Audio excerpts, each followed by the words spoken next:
We'll begin in a few moments. We're just waiting on.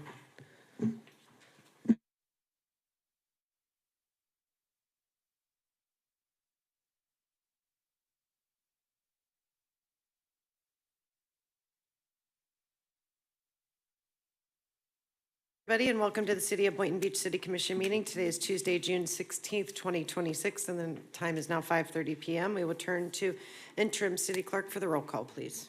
Commissioner Cruz? Present. Commissioner McCray? Here. Commissioner Kelly? Here. Vice Mayor Turkin? Present. Mayor Shelton? Present. Mayor, you have a quorum. Thank you. We are now moving on to agenda approval, additions, deletions, and corrections. Let's begin to my left with Commissioner McCray. I'm good. Commissioner Kelly? No, I'm good, Mayor. Vice Mayor Turkin? And Commissioner Cruz. None, thank you. Thank you. Moving on to the City of Boynton Beach Comprehensive Plan Update. Would staff please approach the podium?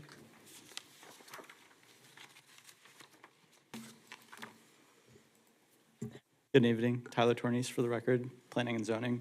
Tonight, you're going to hear from Chen Moore on our updates to our comprehensive plan. This has been a process over the last 6 months.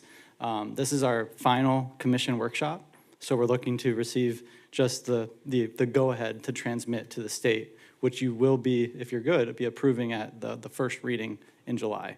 And so this is that first, the final workshop. And again, Chen Moore is just going to give you an overview of what they've done, what they've heard, and how we're moving forward. Thank you. All right. Thank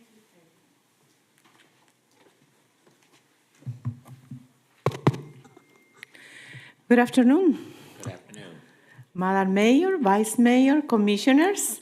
I am Nilsa Zacarias, Director of Planning of Chermur, and with me is Osniel Leon, Principal Planner.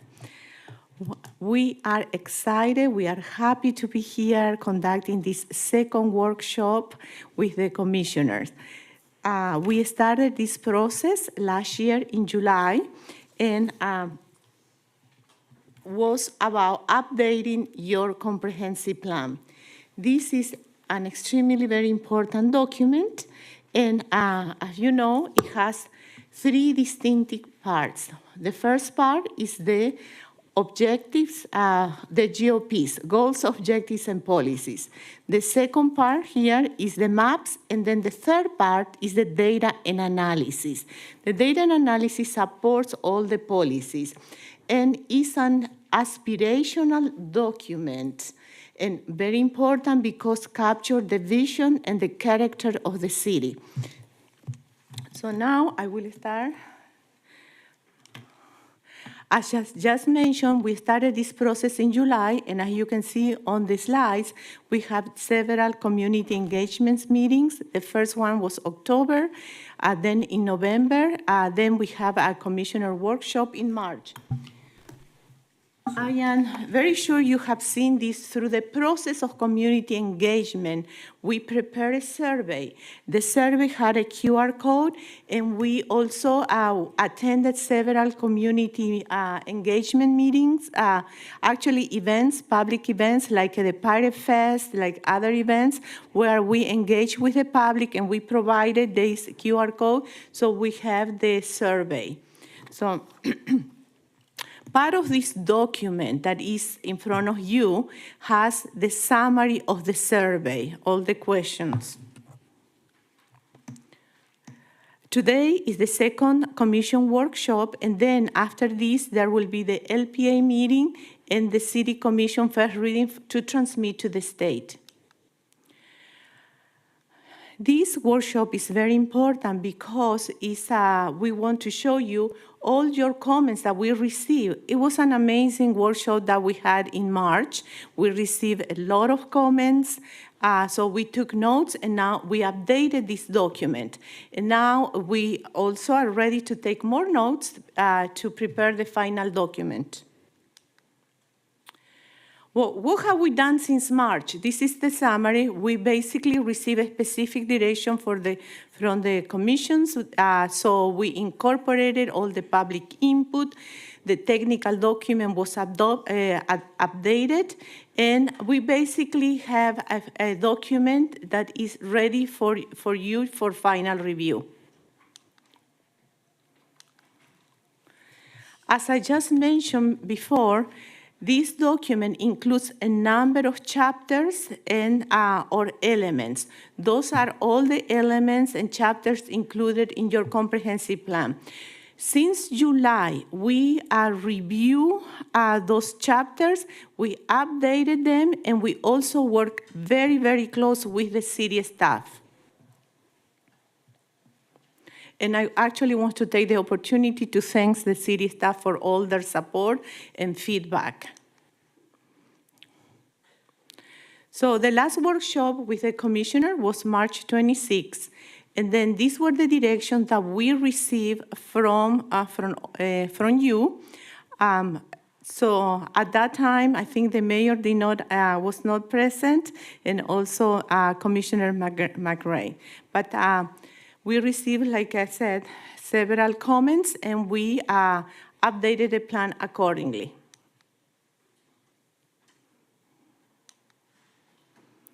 So let's just go through and this is a very short presentation. It's supposed to be only 20 to 30 minutes. Obviously, we are here to answer any questions, comments that you might have. So we updated the demographics, the projections of population for 2050. So as you see here in this slide, the 2050 is approximately 99,000 population, but if you add the seasonal, it will be more than 100,000. Also, we updated the future land use element per your comments and direction. We emphasize the neighborhood compatibility, also reinvestment in parks. And when we get to recreation element, we're gonna talk specifically what is the park reinvestment strategy.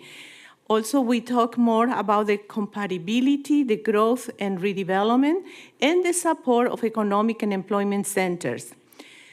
Through the document, our emphasis and focus was to provide a coordinated effort between land use, housing, and transportation. With regard to housing and neighborhood element, if you go right now to your city website, you will notice that the element is only housing. We included the word neighborhood throughout this process because we truly listened to the community, and they were very involved through the process and how important are the neighborhoods. The truth is, Boynton Beach is a city of neighborhoods. And we wanted to capture that idea and provide it into policies. So there are a number of policies, and as you see, when you scroll down the document in front of you, you will see the underline are all new policies, and then strike through, obviously, we are deleting those policies. So, but we have a number of, we actually created a new goal that emphasizes how important is the neighborhood and the relationship with the housing.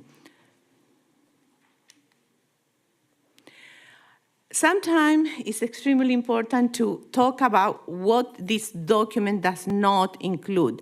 So does not rezone neighborhood, does not provide approved projects, only sets policy guardrails. Again, this is an aspirational document. These are the vision, large view, and the character of the city. It does not include code language. That's for the zoning code.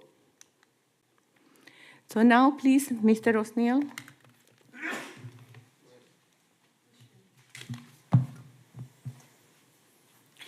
Good evening. Moving on, the next element is the transportation and mobility element. Transportation was one of the areas where we received a lot of commission input during the previous workshop. One of the comments was to better recognize the city's relationship with the intracoastal and opportunities for waterway transportation.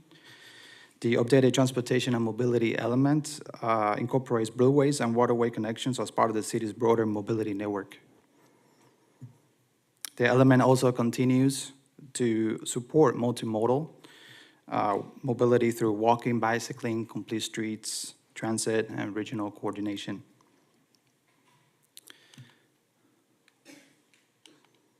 Moving on, the next one will emphasize on the parks conservation and coastal elements. Since Boynton Beach, it's mostly built out, one of the recurring themes throughout the comprehensive plan is reinvestment.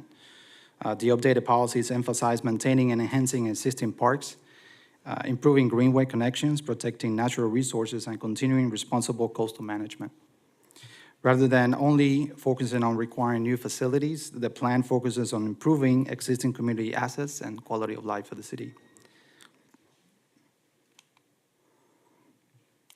One of the major additions to the comprehensive plan was to incorporate the economic development element. The element better coordinates economic development with land use, housing, infrastructure, and mobility planning. It supports employment opportunities, business retention and expansion, redevelopment of key corridors, CRA coordination, and mixed-use activity areas while maintaining a community character.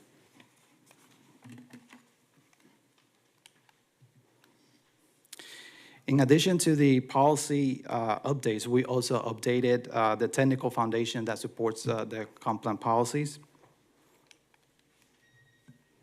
This includes updated population projections, and as I just mentioned, updated housing and infrastructural information, revised data analysis documents, updated maps, and coordination with current statutory requirements.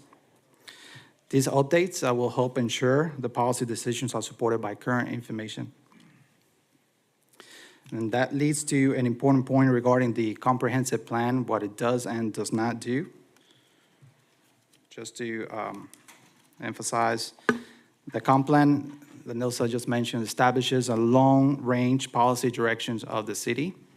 It guides future growth, redevelopment, infrastructure planning, and neighborhood preservation. Equally important, the plan does not automatically rezone property, approve development projects, change rezoning districts, or eliminate future public hearings. Individual projects will still continue to go through the city's normal review and approval process. So looking ahead, here's the anticipated roadmap.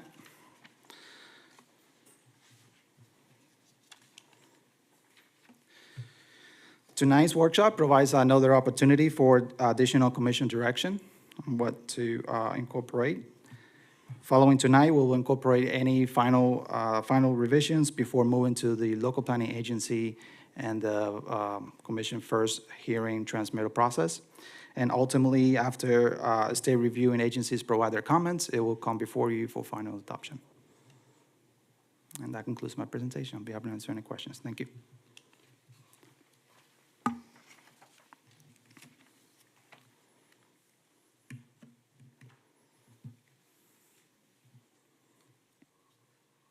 Anybody have any questions or comments from the commission? I have questions. Thank you for your plan. When was the last time we did a comprehensive plan here in this city?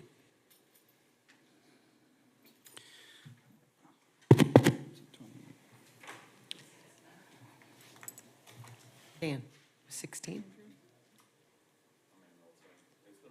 Yeah. Been a while.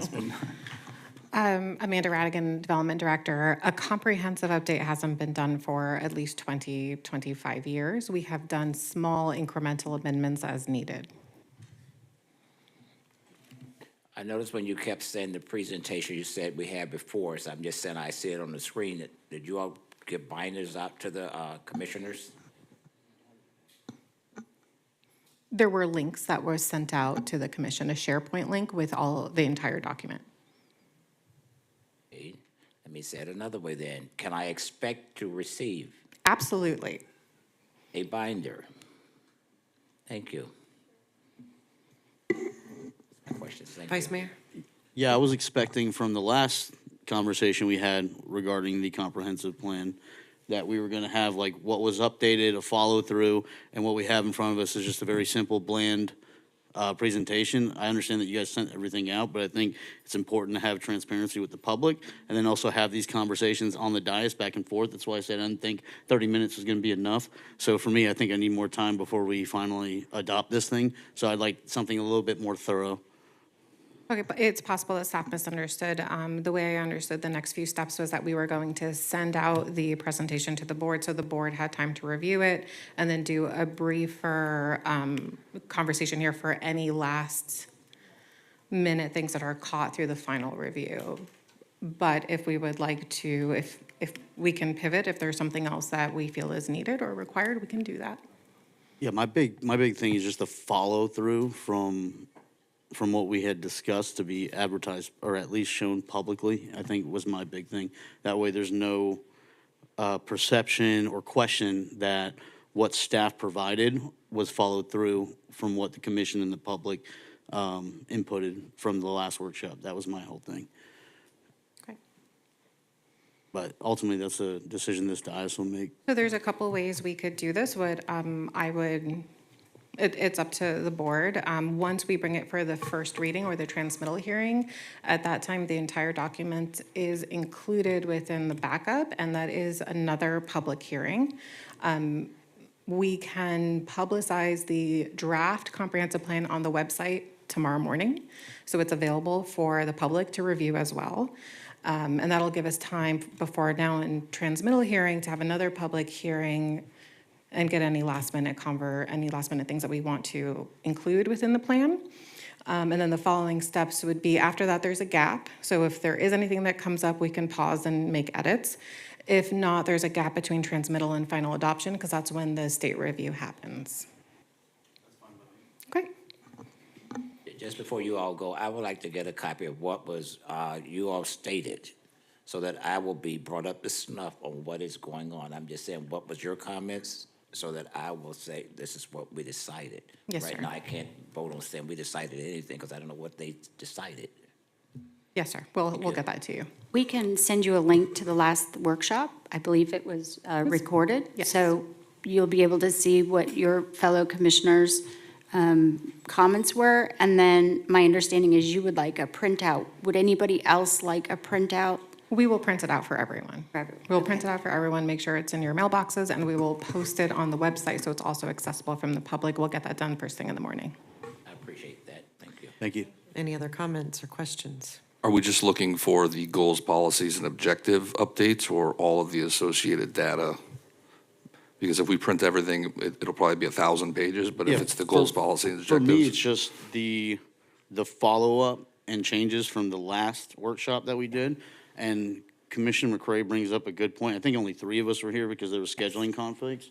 And so, like, I just think that there needs to be more conversation around this. And so maybe it's get up with all of the requests that you're hearing here now, and then maybe before that first hearing, we start earlier. I don't know. I just think it's going to be an elongated conversation, and I don't want to rush this. As it's been mentioned before, we only do this, every 15 to 20 years. Yes, So we sir. have to do it right. And, I know that there's a lot of guardrails and policies as far as development goes. I know it doesn't hinder it, but I want to make sure that we get the things right that we can. Because as we've seen throughout the whole state of Florida, development is a very sensitive topic, and I want to make sure that we're growing responsibly and that we're not just pushing this through. Absolutely. So what we'll print out is the goals, policies, and procedures, because that's the goals, objectives, and policies. That's the major component.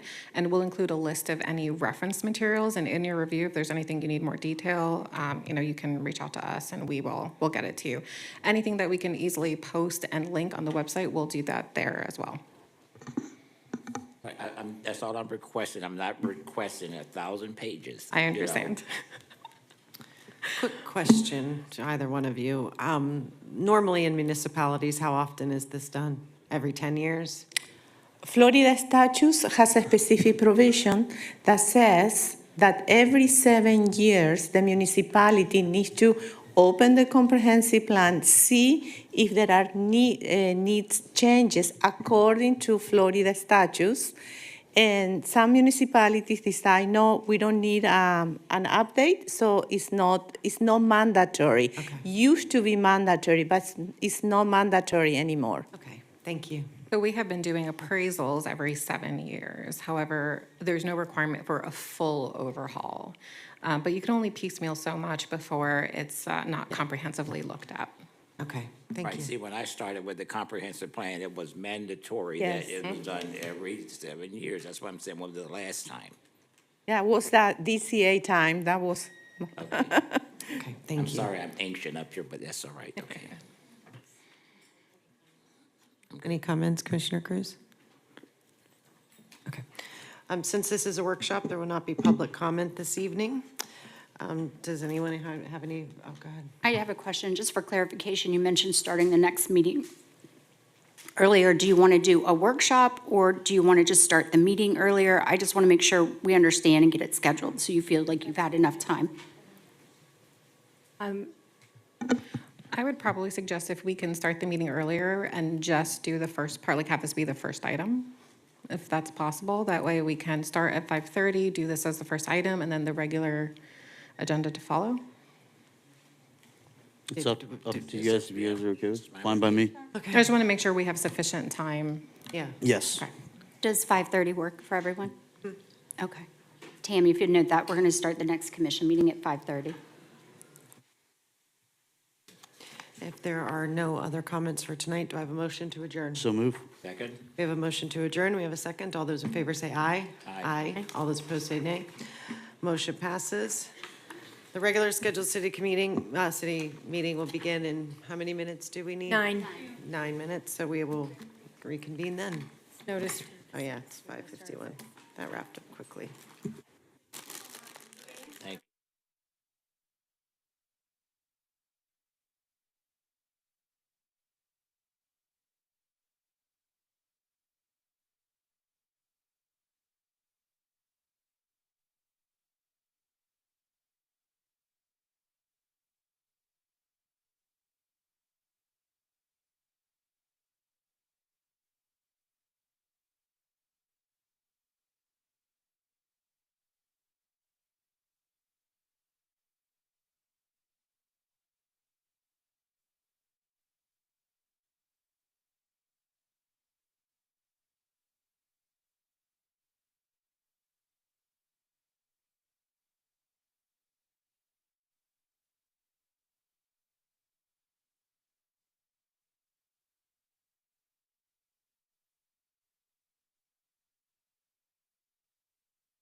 Boynton Beach City Commission meeting. Today is Tuesday, June 16th, 2026, and the time is now 6 p.m. We will now turn to the interim city clerk for roll call. Commissioner Cruz, Present. Commissioner McCray, Present? Commissioner Kelly, Here. Vice Mayor Turkin, Present. Mayor Shelton. Present. Mayor, you have a quorum. Thank you. Our invocation tonight will be by Commissioner McCray, and our Pledge of Allegiance will be led by Commissioner Cruz. Let's all stand for the invocation and Pledge of Allegiance, please. Let us bow to the creator and maker of all mankind. Father, here we are once more and again, assembled together to do the bidding for this great city. We ask that you would lead us and guide us to let you do things that will be pleasing in your sight. In your name we do pray. Amen. Pledge allegiance to the flag of the United States of America and to the republic for which it stands, one nation, under God, indivisible, with liberty and justice for all.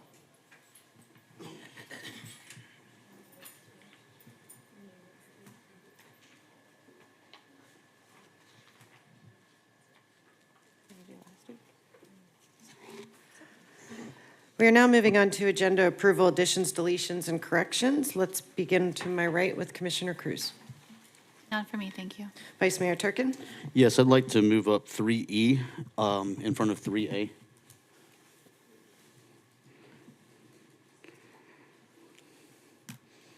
Okay. Commissioner Kelly. No, thank you, Mayor. Commissioner McCray. I'm good, Mayor, thank you. Before we begin, I'd like to get a consensus from the board to add the Boynton Forest to our next meeting, if possible. Been getting a lot of calls about that, emails again, that we had agreed to do a study, and I would like to kind of put that to rest because it is becoming something that the community is constantly reaching out to me about and referencing our last meeting when we talked about it, probably 6 months ago. Yeah. Yeah, I think it was quite some time ago, almost a year, and I definitely support that. I know it was kind of left up in the air. I think there's a lot of movement with what's going on with the county properties, and so I think it's important for us to have this conversation and make sure there's no misinformation going around, and that we look at this thing holistically, and I'll save the rest of my sentiment for that conversation. Do we have a consensus from the board to move Yes. forward? Yes. That's fine. I thought we talked about it not too long ago, maybe 2 months ago. I think Vice Mayor Turkin, you brought it up, talking about a turtle kind of sanctuary or something. And I think I mentioned to staff that we needed, just because it is, although we own it, we don't have really any control over what the zoning is and what we're permitted to do and not do. And we would need to talk to the county. And so I believe, I think that before we start having, conversations and going down roads of paying hundreds of thousands of dollars for studies and spending all this money, if the county is not going to support any, we're not looking to rezone or do anything, but if the county is not going to support anything, or, then I think us having a conversation is for naught without knowing what the county would or not allow us to do within their jurisdiction, because it's not Mayor, our. if I may. Thank you. I think that's the issue, is that we own the land, and that it's very clear that when you look at an aerial map of this land, it is a little bit of forest that's left. And I understand the zoning question. I think that gets a little bit convoluted when you're looking to develop the site. I think, at least for me, from what I'm hearing from the public, and this is thousands of people that have eyes on this, and what we talked about last time is we shifted course. If we wanted to develop this, we would not have shifted course last year, and we unanimously did. And so I think this is about preservation versus any development. And so if that means that the city holds on to the land and nothing happens, and maybe it's a deed restriction, and maybe it's a mechanism to where it takes a super majority to do something with this land. I think that's the sentiment of this issue, is that you've seen so much rapid development throughout the whole state of Florida, and that when you look at this little site of land, I can understand, that you know, you have to grow, but you don't have to grow every single time. You can look at growth responsibly. And I think, you know, when you look at this, the county didn't, you know, they decided not to move forward. I think essentially it was for, you know, workforce housing. That's not being, workforce housing is being built there. And then there's a lot of endangered species that are there. And so from what I'm seeing online, that there's already, I think, a hold or a stop at the county level because the developer of that project, from what I'm reading, seems to have moved forward with development despite the fact that there is endangered species there and that there is, you know, things that that entity has to go through, right? That's the county's problem, and that is the developer's problem. Our land, in my opinion, should be preserved because there's, what's the pain in it being preserved? And so I don't think we have to spend tens of thousands of dollars. I've spoken with the city manager. It seems like there was a deed restriction on one of the parcels, but it doesn't seem that is throughout all of the parcels. So who's to say later down the road that, you know, it does get developed? I think from my perspective, you know, into answering to the public is what mechanism are we willing to discuss that'll help prevent that from happening? And where do we draw the line as far as, okay, we're going to preserve this piece of land. There's nowhere else to go. I mean, when you look at that aerial map, it's very eye-opening, very eye-opening. So that's my position. I just think that we have to get an idea and have consensus on what we want to do with that land before moving forward with what the county does or doesn't do. Right now, it's not being messed with because we're not doing anything with it. And so right now, you know, seems like the solution that the public wants is for nothing to be built there because of the endangered species and because of the limited green space that we see throughout, not just the city, the county, but the state of Florida. Mayor, thank you. You know, I'm really in favor of, you know, doing a study because if we look at the state of Florida, we're losing spaces for our wildlife. And that's why we're looking up and saying, you know, they're in my backyard now. It's because, you know, we moved them from where they habitats are, and now we have taken over. So that's why we're having this problem now. So I think we do need to look at it, get a study, and see which way we need to go. The sooner the better. Did we ever get a price on the study? What is it, $50,000? Correct. I believe we got a price that was around the 50,000 range. And that's within the city manager's scope of authorization, and that hasn't been done. And from my understanding, and chime in, that hasn't been done because when staff looked into this, is that there is a deed restriction for a portion of that land. And so if there's a deed restriction for the portion of that land, why would we not do that for the rest of the land? And we need to identify what our intention is. If it's preservation, maybe we just do that and we don't waste the money. There's no reason to do a study. And Commissioner McCray, you weren't on the dais yet last year, and so we had talked about this, and I had brought up a study initially, and so I think the ultimate goal is what do we want to do with this land? If the key is preservation, and that's the end-all be-all, and we're going to leave it at that, maybe it's not worth doing a study, and then we look at the legal mechanisms on how to keep that as it is.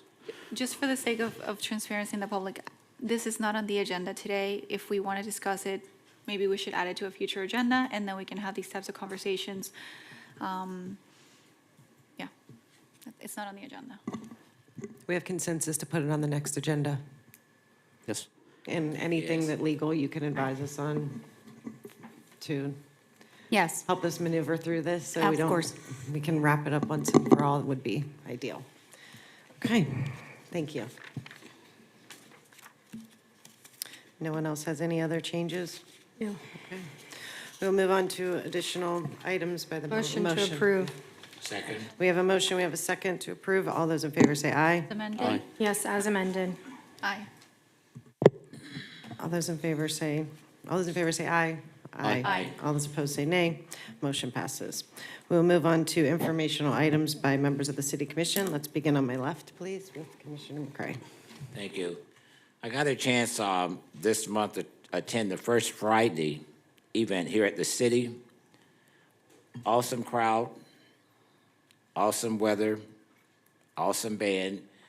And I heard through the grapevine that the reason if the crowd was great was because the library had a part in it. Well, I'm just saying if that's what makes things happen here in Boynton, maybe we need to include some other departments with some of these things that we're having, you know, so that we could, hey, showcase what we're doing here in the city of Boynton. I'm one of those that's best to get a death with two stones instead of one stone, so I'm just saying, let's kill two birds. That's the first one. I was invited Saturday night to the father's daughter dance over at our culture center. Awesome event, awesome event. And as I was sitting there looking at the fathers dance with their daughters, because I had to do the welcome address, that was a song that came out, and they used to say it all the time at funerals. They said, if I could just dance with my father again. And my mind went right back then, the joy that filled me. I'm saying, wow, look at these young ladies, you know, dancing with their fathers. And I just got kind of overjoyed. Thank you. Thank you. Commissioner Kelly?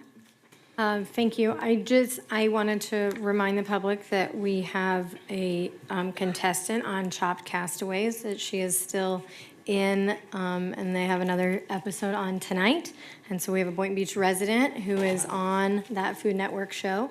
So her name is Hannah Flora, and she's a local chef. And so just tune in and watch, because she's one of 6 right now that's left. So Vice Mayor?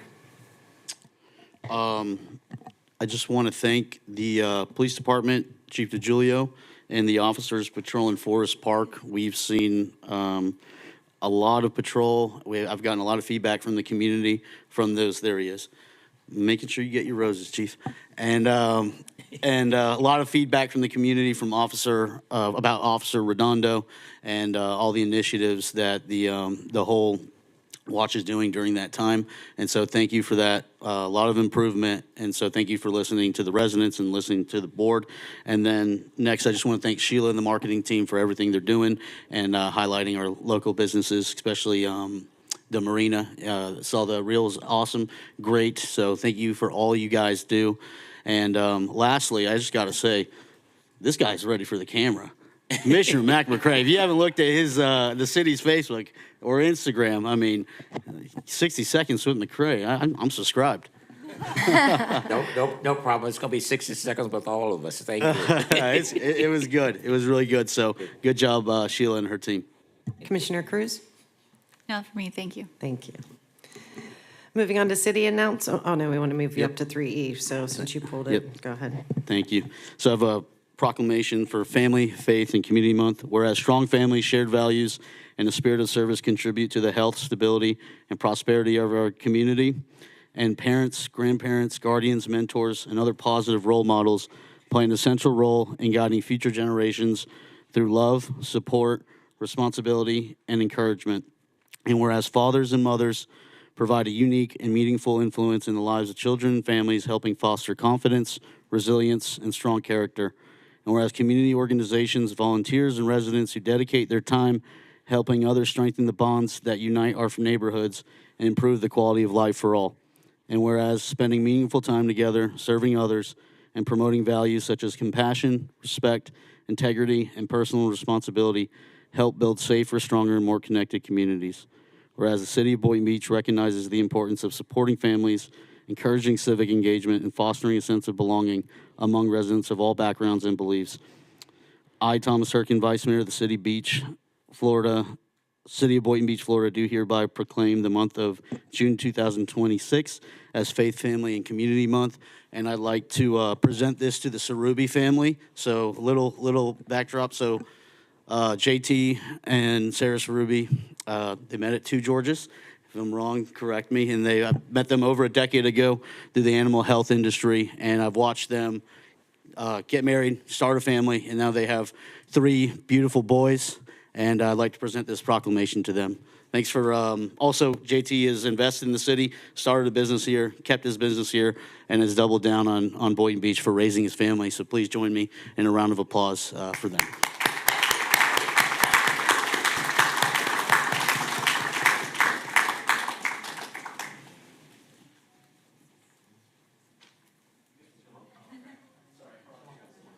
The little one. Oh, the little one. Gee. Little stair steps. Congratulations.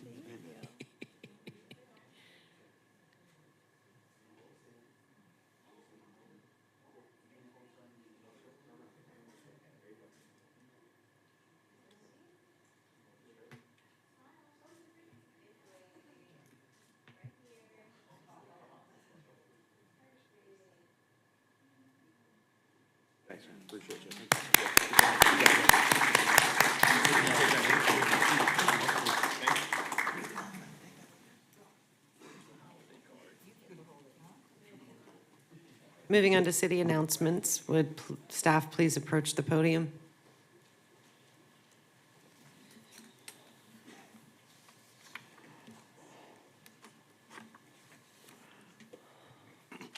Good evening, members of the dais, commissioners, Madam Mayor, Justin Johnson, Marketing and Outreach Manager, and I'm here to announce, I'm here to announce the city's annual Juneteenth celebration. It will be held this Saturday, June 20th at Sarah Sims Park. That's 209 Northwest 9th Court here in the city of Boynton Beach. There will be live performances, educational exhibits, food trucks, face painters, games, bounce houses, and it's fun for the whole family. All members of the community are invited to attend, and it is a free event. It will be held, once again, from 2 to 7 p.m. this Saturday at Sarah Sims Park, and we hope to see as many people there as can attend. Thank you. Thank you.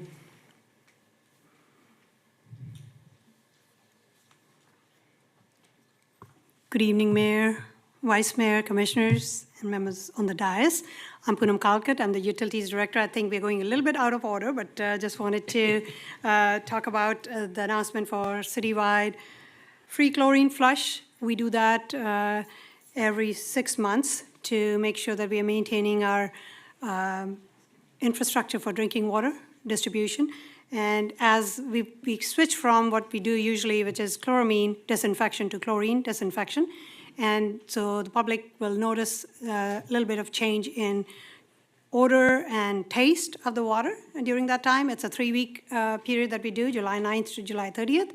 And we inform all the people that might get impacted, whether it's nursing homes or hospitals that might have dialysis patients there, or tropical fish, aquariums, and so on and so forth, pet shops, so that they can make the changes accordingly, because the disinfection, removal of the disinfectant is slightly different between the two. If there are any questions, we can answer. Questions? No, they've been notified, right? Yes. Thank you, that's all I need Yes. to hear. I do. Thank you. Thank you. Next, please. Good evening, Mayor, Vice Mayor, Commissioners, and City Management. My name is Cody Bonanno, Event Manager. On behalf of the Events Department, I would like to announce our upcoming 4th of July event, Red, White, and Blue with a Waterfront View, celebrating 250 years of independence in the United States.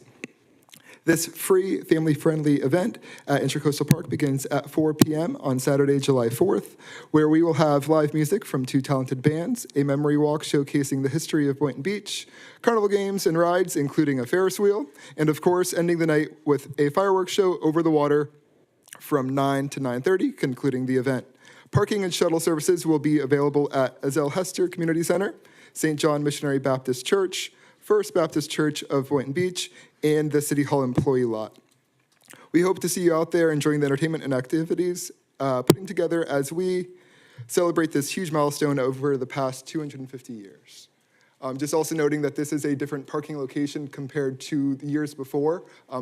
Years before it was off of Quantum Boulevard. This shortens the route and makes it a little bit more efficient by about 4 miles in travel time and distance. Thank you. Question, how often will the buses run? So there's, it's actually a motorcade. So there's police officers before and after the buses to ensure safety. And then also we've designed the route to limit left turns and things along those lines to keep everyone as safe as possible. But it's, all the buses do stay together throughout the course of the event. Thank you. Since we're talking about the 4th of July, what about the drought? I'm just saying, are we not in a drought problem here in Boynton? I'm just saying, you know. Drought. No water, drought. I'm from Georgia. I can't help you with that. It's been a rainy week though, but thank you. Thank you. We are moving on to a presentation of partnership between the City of Boynton Beach Chamber of Industry and Commerce, presented by Rick Maharaj, CEO and founder, Boynton Beach Chamber of Commerce, Industry and Commerce. Rick, would you please come down?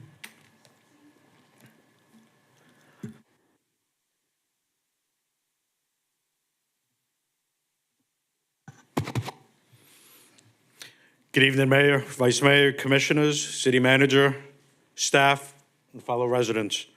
I'm Rick Maharaj, your founder, president, and CEO, alongside Christine Roberts, executive vice president. We're proud to represent the Boynton Beach Chamber of Industry and Commerce, the BBCIC, Boynton's official chamber. Thank you for the opportunity to provide an update and progress on our commitment to supporting the business community in partnership with the City of Boynton Beach. The mission of the BBCIC is simple: to provide impact resources to the business community to drive economic growth, with partnership and empowerment in the forefront of our efforts to seek to build a lasting legacy with each individual business. Over the past year, the Chamber has focused on 3 key areas.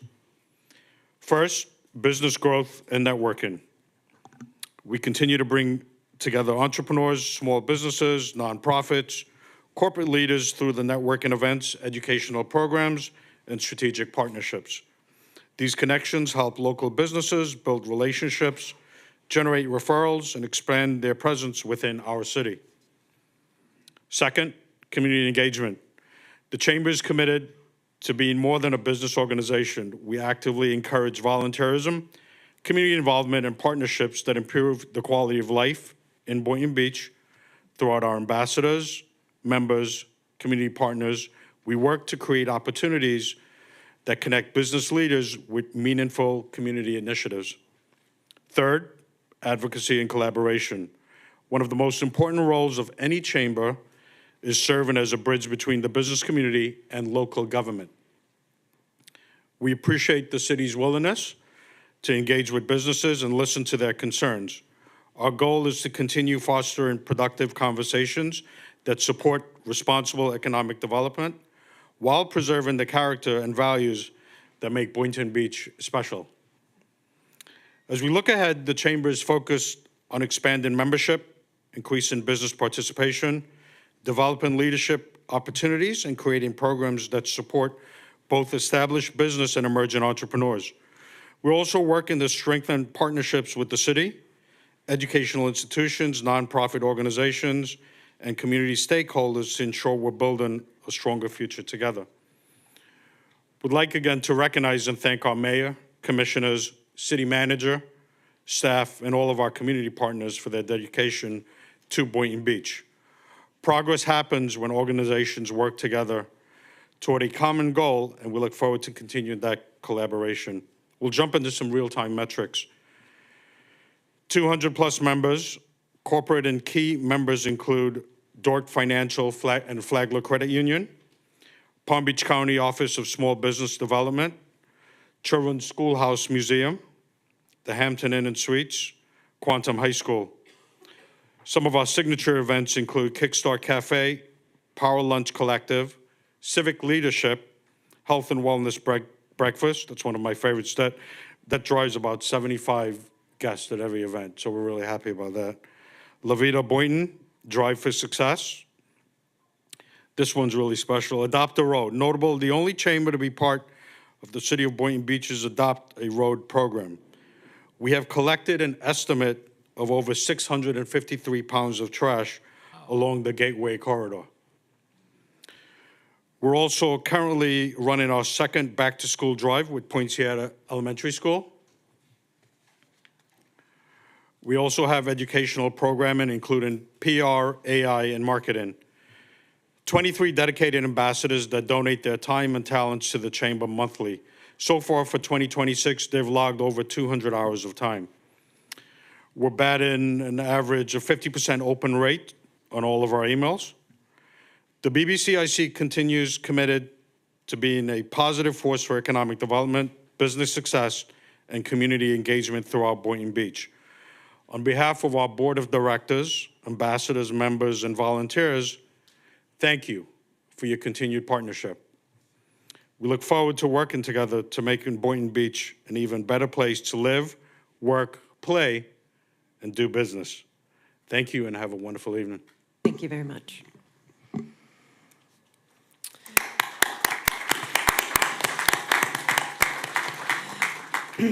Next will be a proclamation for Men's Mental Health Month. Vice Mayor Turkin will read and present the proclamation to former Commissioner Reverend Woodrow Hay. Whereas Men's Mental Health Awareness Month is part of the broader international initiative dedicated to educating men, boys, and their families on the critical importance of mental wellness, early intervention, and breaking the silence that too often surrounds men's emotional struggles. And whereas men bear a disproportionate share of the nation's mental health crisis, men die by suicide at a rate nearly 4 times that of women, accounting for almost 80% of all suicide deaths in the United States. And suicide remains one of the leading causes of death for men under the age of 50. And whereas, according to the National Institute of Mental Health, only about 42% of men with a diagnosed mental illness receive treatment, compared to 57% of women. And Centers for Disease Control and Prevention data show that just 13.4% of men receive any mental health treatment, compared to the 24.7% of women. And whereas millions of American men experience depression each year, yet it often goes unrecognized because men may carry their struggles quietly or show them in ways that are easily overlooked, underscoring the importance of awareness, compassion, and early support. And whereas societal stigma, expectations of self-reliance, and the harmful belief that seeking help is a sign of weakness create powerful barriers that cause men to suffer in silence, contributing to higher rates of substance use disorders, isolation, and untreated mental illness among men and boys.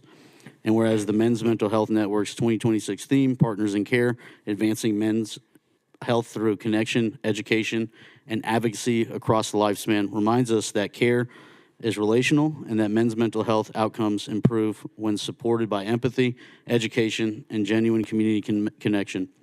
And whereas mental health encompasses emotional, psychological, and social well-being, and every man's untreated struggle ripples outward, profoundly affecting spouses, children, families, workplaces, and the entire community. And whereas the city of Boynton Beach is committed to fostering a community where no man feels he must face his battles alone, where asking for help is recognized as an act of strength, and where education, outreach, and advocacy ensure that every man knows that help is available and recovery is possible. Now, therefore, I, Thomas Durkin, Vice Mayor of the City of Boynton Beach, Florida, do hereby proclaim June 2026 as Mental Health Awareness Month. I urge all local organizations, schools, workplaces, and community groups to participate in awareness activities that promote mental health literacy, empathy, and connection. In witness whereof, I have hereunto set my hand and caused the seal of the City of Boynton Beach, Florida, to be affixed at Boynton Beach, Florida, the 16th day of June, 2026. And I have former Commissioner Reverend Woodrow Hay accepting this proclamation.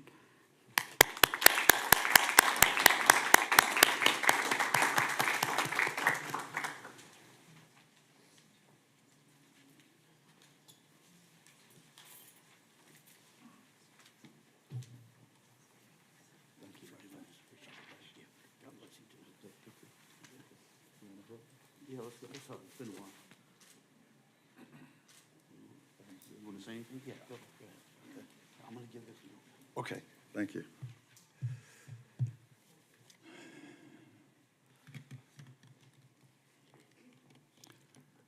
Let me first of all just say thank you. I have 2 comments I would like to make. First, to Mayor Rebecca Shelton and Vice Mayor Thomas Turkin, Commissioner Mike McRae, Commissioner Amy Kelly, and Commissioner Angela Cruz, City Manager Dan Duggar, and other city officials and citizens of this great city called Boynton Beach. I humbly and gratefully accept this proclamation declaring June as Men's Mental Health Month. Thank you, Vice Mayor Turkin, for your leadership and your spearheading this important recognition. Too often, men suffer in silence, believing they must carry their burdens alone. This proclamation sends a powerful message that seeking help is not weakness. It is wisdom. It is courage. It is strength. It's okay to not be okay. You're not in this alone.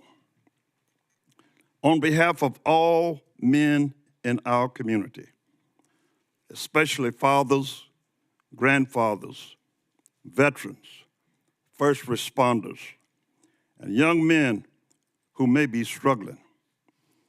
I thank the City Council for bringing awareness to this critical issue.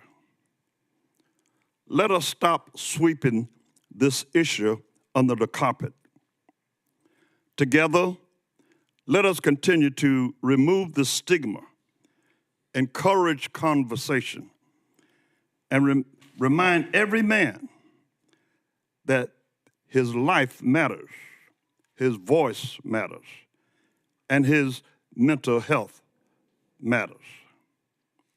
May God bless the city of Boynton Beach, and may he grant peace, hope, and healing to all who stand in need.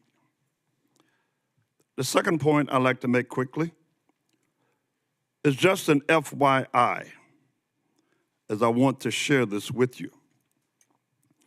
I've been taught by men and women who have been in the political world much longer than I have. They taught me this, that we always address a former political official by their highest position held. For example, we don't refer to Attorney Bill Clinton. We refer to him as President Clinton. We don't refer to Senator Barack Obama. We refer to him as President Barack Obama, et cetera, et cetera. The same is true of former mayors of the city of Boynton Beach. The only exception to this accepted protocol is when both mayors are present at the same time. At that point, the current mayor is referred to as Mayor XYZ, and the former mayor is referred to as former Mayor XYZ. I thank you again for what you have done, and may God continue to bless this great city of Boynton Beach. Thank you.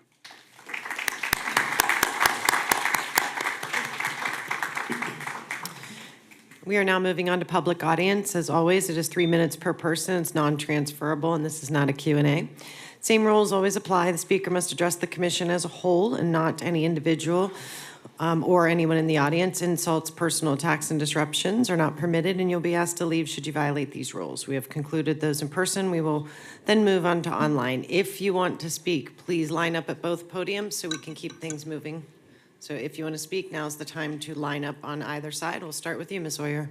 Thank you. Susan Oyer, Boynton Beach. So I want to say, I've been talking about that class I've been trying to get into in the library for a couple months now. Finally got in, took 2 months. Yes, I know. And I found out, because Brian is wonderful, by the way, and turns out over 200 people have taken that class and qualified to use the creative makerspace, of which there's 60 spots per month. So this is my official plug to do something about this during budget hearings, because Rebecca, not you, but Rebecca upstairs, is also qualified to allow people to work with the creative makerspace, and she's not being utilized, and that would help solve the problem with the 200 plus people who are able to use it but are unable to, because you have to book a month out and there's only 60 spaces per month. So I'm going to say that obviously this is something that's in demand by our residents. Brian has gone crazy and gotten all kinds of grants. We have the most crazy, amazing machines compared to other cities around the county. So we have this insane worker space that is very difficult to get into because there's just not enough. The budget needs to be allocated to make sure both Rebecca and Brian can have the time in there so that the residents can then use the machinery, and they're not able to just because of the lack of the way the budget works out. So this is my official plug, Dan and commission, to let's do something about this, because obviously this is a huge in-demand space within the library. I will say that the guy next to me during the class, it took him 6 months to get in the class.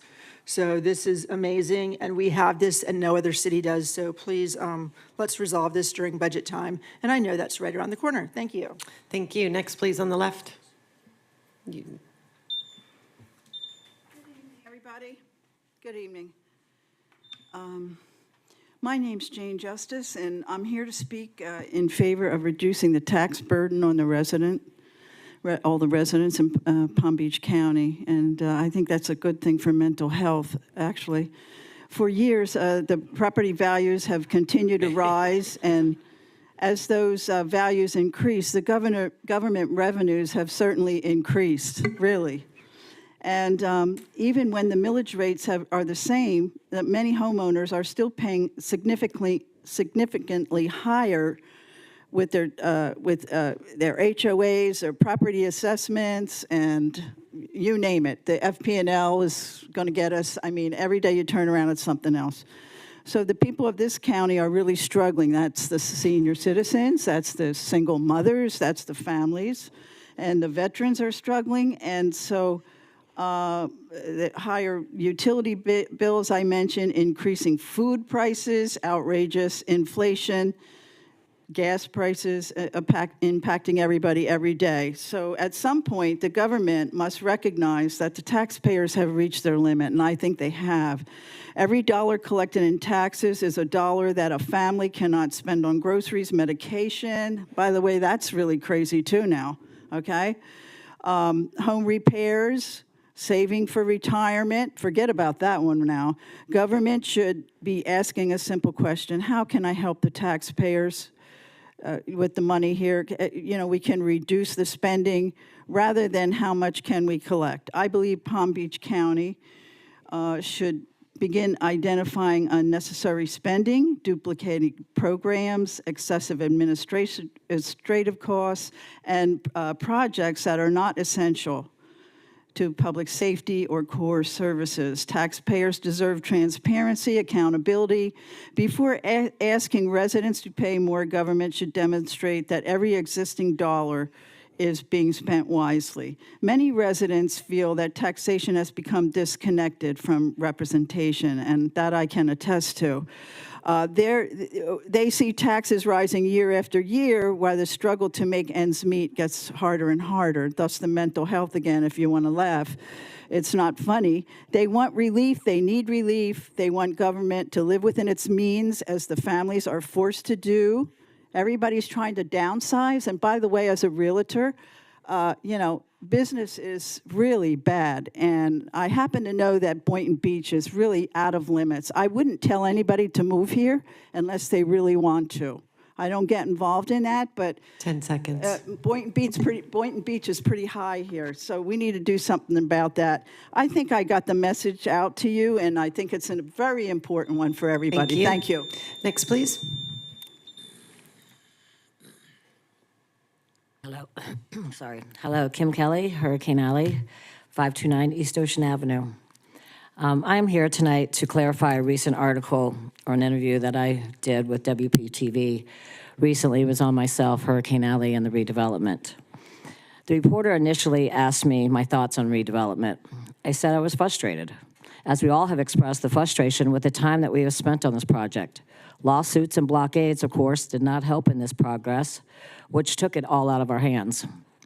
He proceeded to ask me what my future looks like. When I was speaking with him, I referred that why should we lose jobs or businesses to redevelopment? But what he forgot to add was that I was speaking about when we transition. That meant when we closed. So we weren't down for a long period of time. So we were able to survive. We were also talking about the accessibility to parking.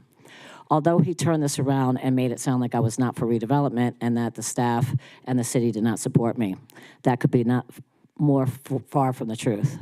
This city, the CRA board, this commission, they have done nothing but stand behind me, and I want to let you know that I thank you and I apologize for the misconstrued and the twisted words that one reporter did. What he left out was how excited I was with the new CRA leadership and how the affiliated group has stood by me as well as this board has for the last 6 years. I would like to go on record, and if the media can right or wrong, here it is. I have, for the last 6 years, supported this project, have been a major part in watching the ups, the downs, the in-betweens of what my future and what downtown's future will look like. The current and past CRI board has always been supportive and have put their local businesses on the forefront of every project. Jeff and Nick from the affiliated development group have never wavered in their belief in me and have supported me and have always chose Boynton first, besides obstacles that they have faced over the last 6 years. It saddens me that the media feels a good story is one that hurts the community, that the progress of the community and the rebuilding of a once fractured community that is now flourishing with great leadership and a positive step in the right direction. So again, I want to make myself clear. I am for redevelopment. I am for this project. I am for the Pierce. I am excited for my future and, of course, a little scared, as anyone would be venturing into a new place, a new address, a new me. Please accept my apology from it if my words were twisted or misconstrued in any way or any manner. That was never my intent. That was never my goal. That's not who I am.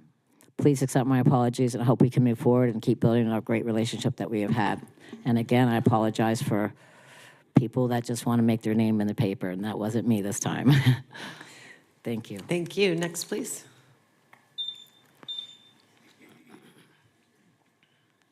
Hello, good evening. My name's Kelly Alvord, 235 Southwest 6th Avenue. I'm here on behalf of the Eye Care program. We're a nonprofit organization that supports adults with autism and related intellectual and developmental disabilities. We serve about 250 people, and we are located right here in the heart of Boynton Beach. I'm here today to sincerely thank all of you for supporting the block grant.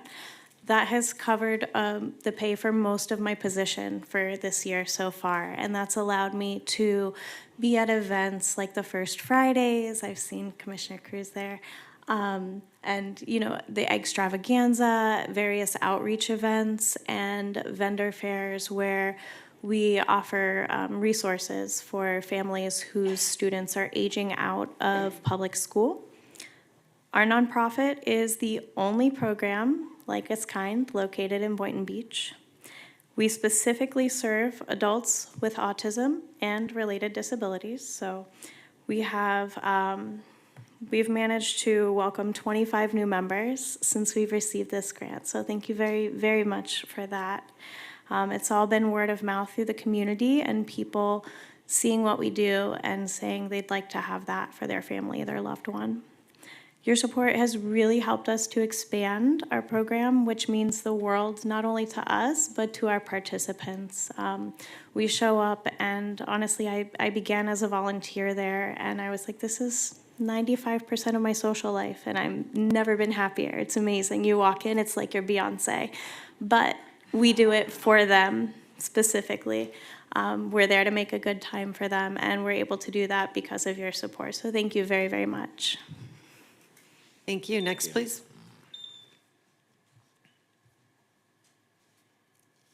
Michael Swarzina, 9341 Long Meadow Circle. Can you move the mic up a little, or we're going to have to? Can you hear me? Yeah.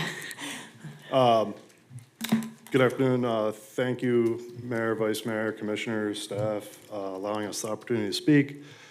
On behalf of Save Boynton's Forest, I know this is what is now a future agenda item. You know, about a year ago, a little over a year ago, we had packed this place full, past capacity. So this is an important item for us.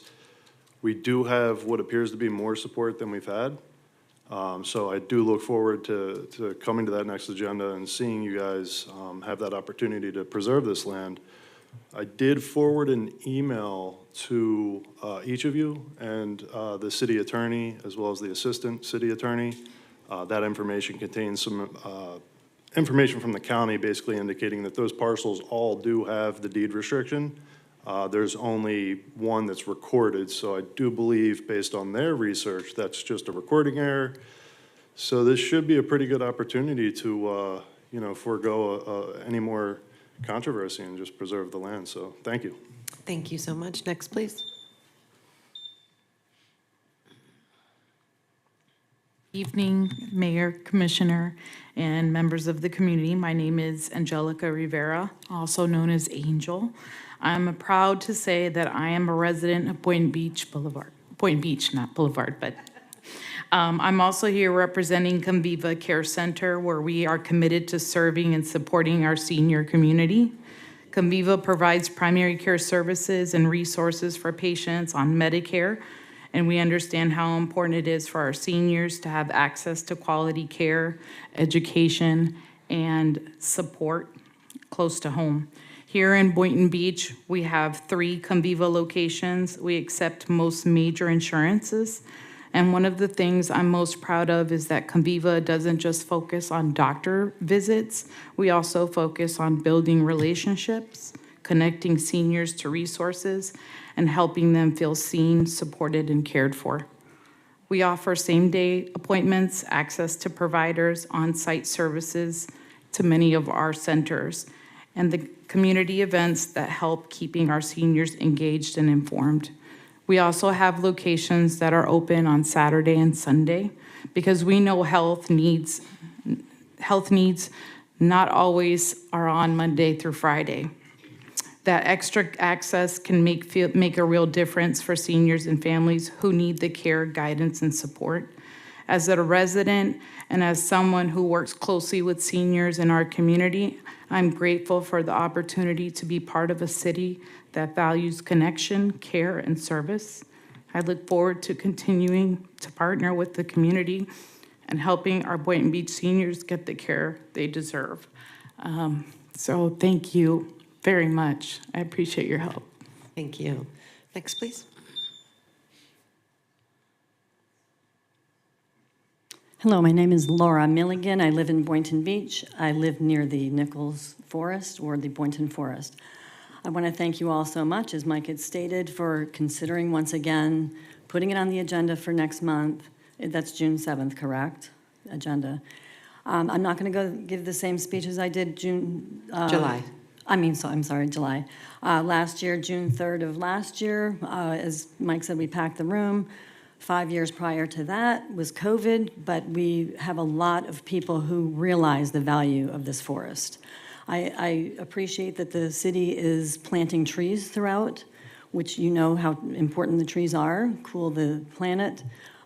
Take a walk near the forest. Not only will you feel the cooler temperatures, but you'll see probably baby gopher tortoises too. The tortoises are thriving.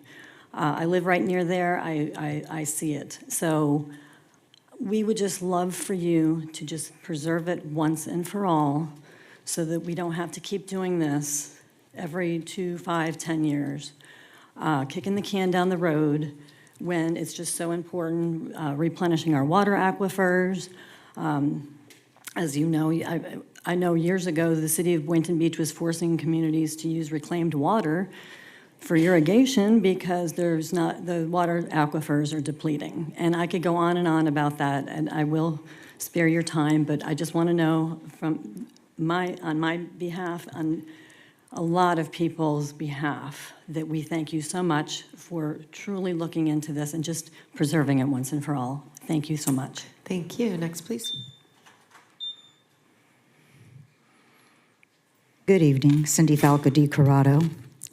I'm here tonight regarding supporting lowering taxes for Palm Beach County. The people of this county are tired. They are tired of watching their property taxes rise year after year.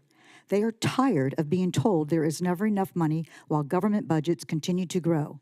They are tired of carrying the burden while government continues to spend as if the taxpayers have an endless supply of money. The truth is simple. The taxpayers are not an unlimited source of revenue.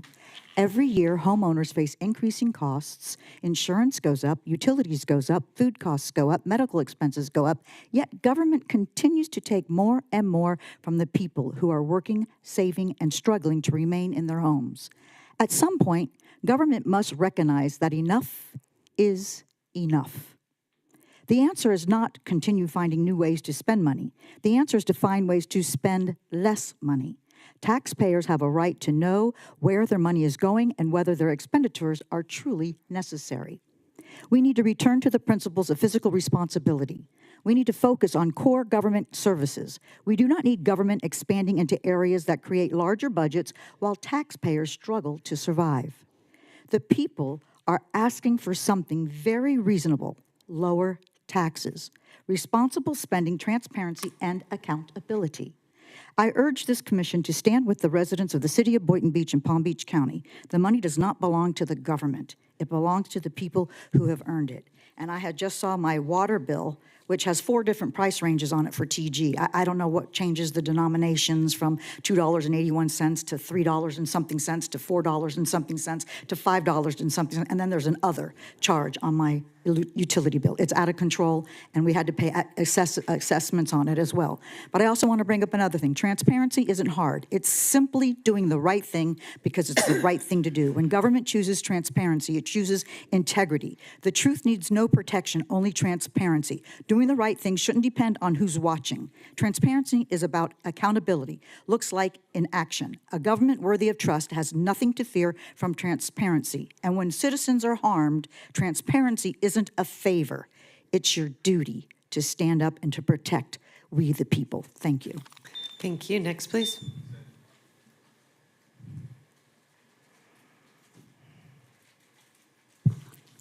Woodrow Hay. I'm here to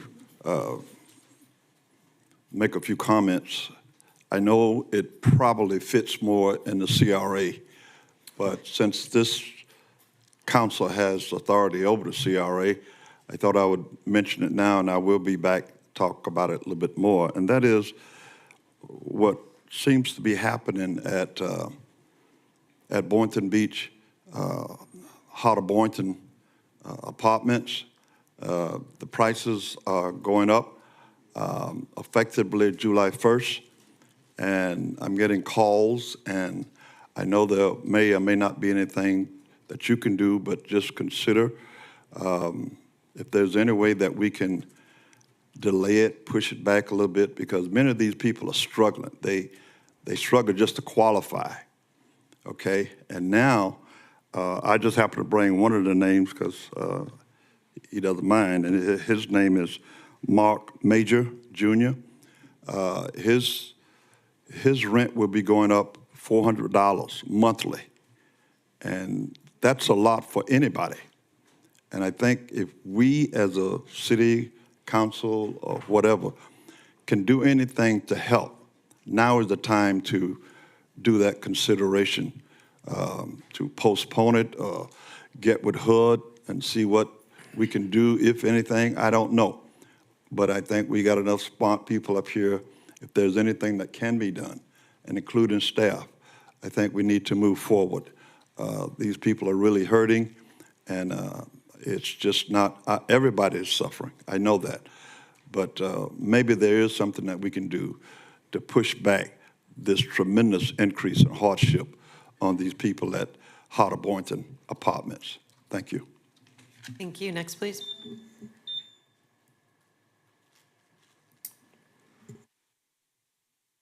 Good evening. My name is Barbara Reedy. Next week, in order to celebrate the 250th birthday of America, the Boynton Beach Historical Society will be painting rocks. And we've named our project Rock On America. And the Girl Scout Troop 24514 is joining us. And we're going to paint our rocks and distribute them around the city in hope that it encourages people to remember that democracy is fragile and we all need to fight to keep it. The other thing I wanted to mention is the Historical Society. We did research on the deed for the Pence Park, and that land is deed restricted. And if we need to produce a copy of the deed for whoever's in charge of moving forward with the Pence Park, we'd like to see that that's stopped, because it needs to remain a ball field and a children's playground. I'm glad that you're working on your comprehensive plan. I spent time today reading parts of it, and I would urge you not to throw the baby out with the bathwater. There are important parts in that plan, even though it was in 2008, sections 4 and sections 5, of the conservation element and pertaining to the parks and green space. There are important things in there that are true today that were true in 2008, so please don't throw the baby out with the bathwater.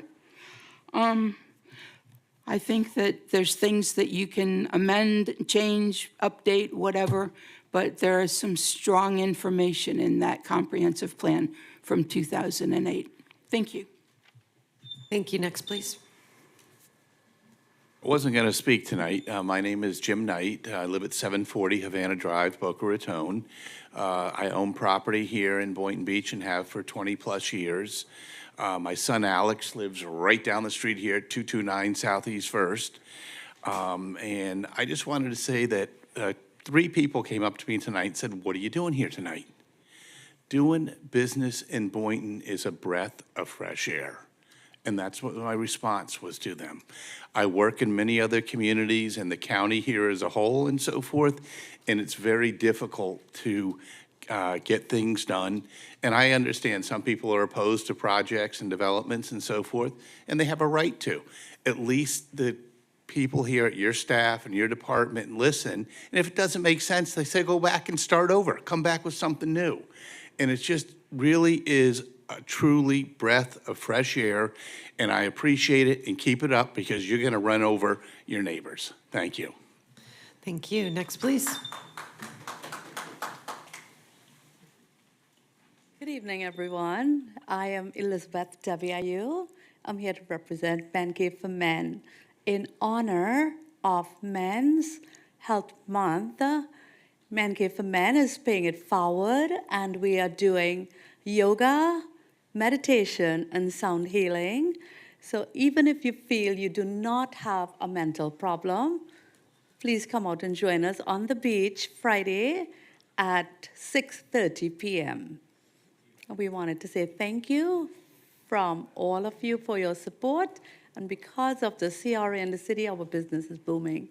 Thank you. Thank you. Is there anyone online before we conclude public comment? Yes, Mayor, we have one person online. Mr. Ray Whiteley is online, and if he wants to unmute himself, and he can begin when he's ready. Mr. Whiteley? Good, yes. Mayor, good afternoon, Vice Mayor, Commissioner, City staff. I was trying to get on last meeting, but they tried to help me and I couldn't understand how to do it. So I had to do some research and follow the directions that the guy gave me the last time, so I am here. First of all, I want to tell the mayor thank you for coming to the funeral a couple weeks ago of Pastor Thomas. Your presence mattered, and it showed the respect for the family and the church family, and demonstrated that our city leaders is connected to the people who they serve. So thank you for that. Commissioner McCray, I was blown away by your 1 minute film the other day. I thought it was very good. You look a little nervous, but you're gonna grow into it. I love it. I love it. I'm praying that you continue doing them, continue to inform people, and using the technology is just a breath of fresh air. Thank you for whoever did it and whoever produced it. I also want to thank the city manager for the informational session that he gave regarding the proposed property tax referendum. It was insightful, it was thought out, and it was scary as heck. It's scary when you laid out the things that can happen to city employees and services that we will be losing if this thing go into effect. So whatever we could do, whatever conversations or whatever educational sessions that we could have to educate community, educate congregations, whoever, let us know. We are willing to be a part of those informational sessions. And finally, I want to invite everyone to the upcoming candidate forum, gubernatorial candidate forum at St. John Missionary Baptist Church on June 29th. It's a Monday night, and the doors open at 5:30. Candidate forum begins at 6:30. All the qualified gubernatorial candidates were sent a letter to participate. Now it's 25 of them, and I don't think 25 of them will show up, but they all had an opportunity to come and listen to the residents from Palm Beach County. So again, thank you all for what you're doing. Public service is not easy, and sometimes I come down, it's not so pleasant. but I have to give you all roses. And finally, I did tell him personally, but I didn't want to tell him publicly. Thomas Turkin, you did an amazing job moderating the event about a month ago. You are natural for that position, man. So thank you all for what you do, and God bless you all. Thank you. Public There you go. Public comment is now closed. Moving on to advisory board and appointments, we have one applicant for the Building Board of Adjustment and Appeals. Oh, I am a resident of the workforce housing, so I am so grateful to have my new home and be a first-time homeowner. And also, I did participate in the Boynton Beach Entrepreneurship Academy that happened here not too long ago, and I am thrilled. It was very informative, and I appreciate you guys doing those things for the community. Thank you. Moving on to the advisory board and appointments, we have one applicant for the Building Board of Adjustment and Appeals. The nomination is for me to appoint a regular member to the Building Board of Adjustments and Appeals. I would like to make a motion to appoint, is it Jose Velasquez, George Velasquez. Second. We have a motion and we have a second. All those in favor say aye. Aye. All those opposed say nay. Motion passes unanimously. We have two applicants for the Education and Youth Advisory Board. The first nomination is for me to appoint a student member to the Education and Youth Advisory Board. I would like to make a motion to appoint Faith Francis. Second. We have a motion and we have a second. All those in favor say aye. Aye. All those opposed say nay.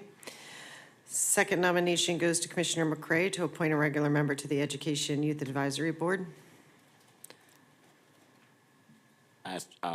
Faith Francis. No, I just did him. It would be You just said, Rashima okay, Owens. Rashima Owens. That's my neighbor.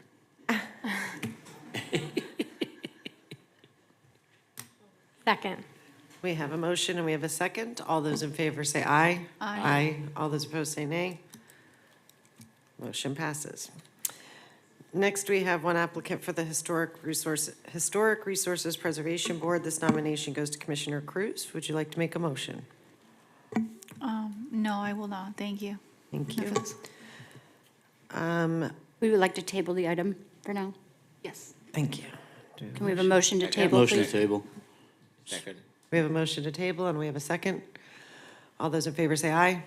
Aye. All those opposed say nay. Motion passes.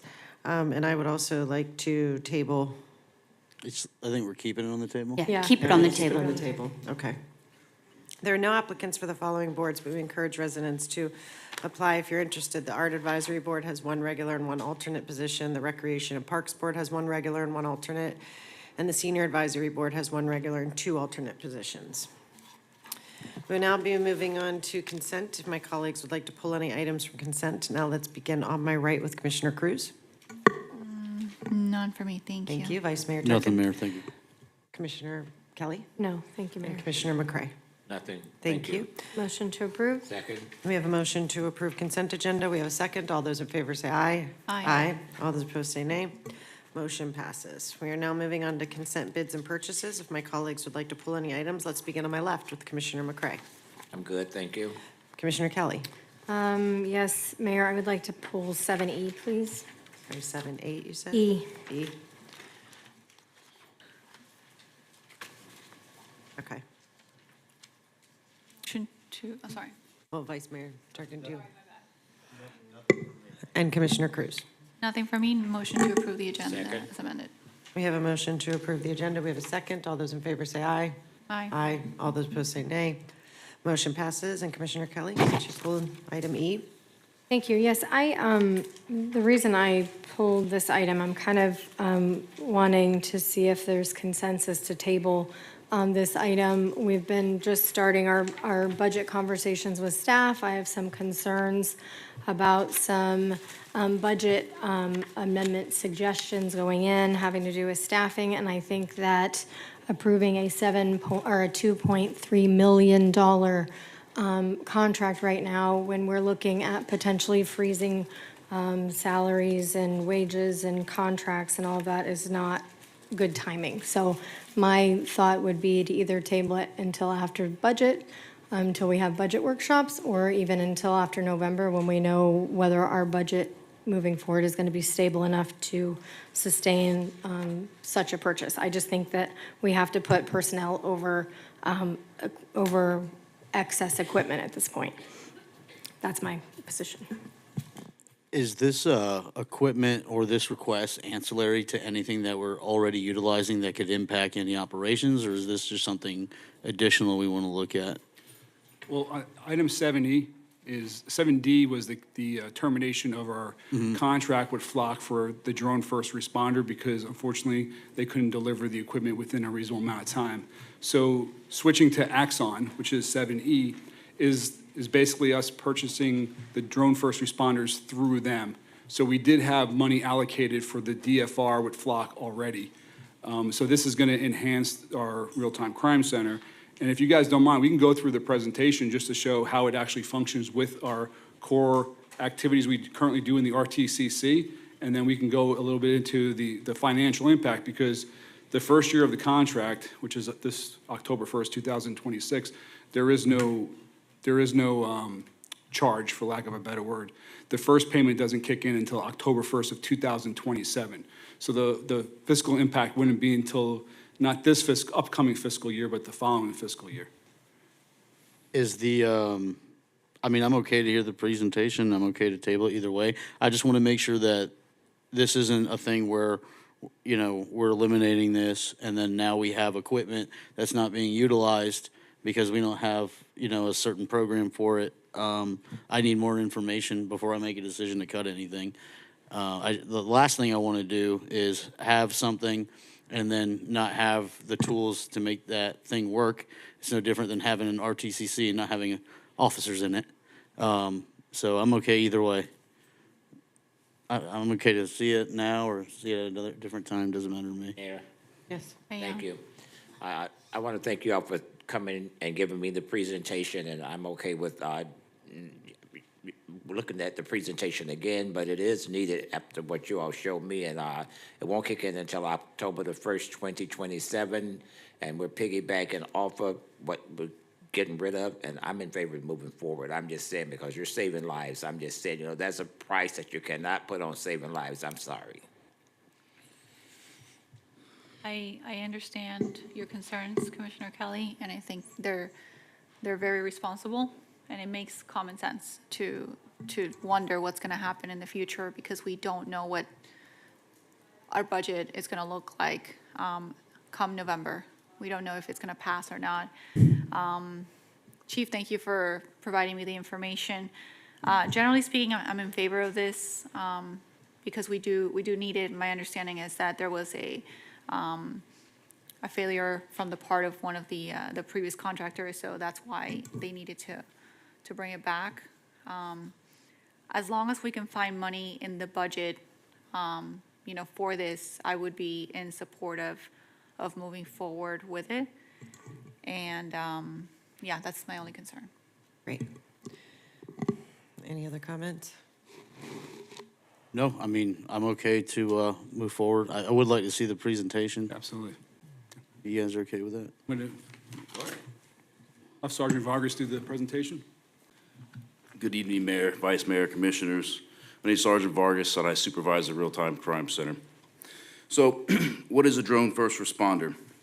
Drone first responder is an autonomous rapid deployment system where a drone launches from a fixed base station within seconds of an incident, arriving before ground units. The drone streams live HD video to dispatchers, officers, command staff in real time, providing aerial situational awareness. What does this mean? It means that we have rapid response and we can launch within less than 30 seconds. Each location is 3 miles of coverage for radius. It's operational 24/7. Flight time up to 30 minutes, and it boasts a thermal camera. So what we're proposing is 3 Skydio DFR docks. It's a comprehensive solution package that includes Skydio X10 drones, the dock, DFR command cloud-based, 5G connectivity, API integrations with our current products that we have, thermal imaging, night sense for low light operations, advanced mapping capabilities, integrative spotlight, speaker system, parachute for safety equipment. By going forward, we're locking in the price for the next 8 years. DFR pricing across the industry is trending upwards and contract costs can increase substantially over time. Several competing solutions currently command annual fees of $250,000 per dock per year. So the benefit to this contract is we also have refreshed drones at year 3 and year 7 of the contract. So we've built in future technology enhancements into this contract, so we're not being left behind as technology evolves. Skydio is expected to introduce a new DFR drone with increased performance and faster response times, extended battery life, which will be available to the agency during its first scheduled refresh cycle. So as we look at live operations supported by the Real-Time Crime Center, it goes in stages. First, you have the 911 call, and as that call is coming in, our Real-Time Crime Center is evaluating that call, and as the call is being dispatched, and even sometimes before the call is being dispatched, they're pressing the button, the drone is launching, and they're flying to the location. The drone typically arrives first, providing officers with real-time information, and then we can coordinate from the Real-Time Crime Center and live stream the video feed to supervisors so they can make the most accurate and informed decision. Some of the benefits to this is real-time intelligence. This allows us to make enhanced decision-making, improves overall public safety outcomes. You have faster incident resolution, more efficient with our resource allocation.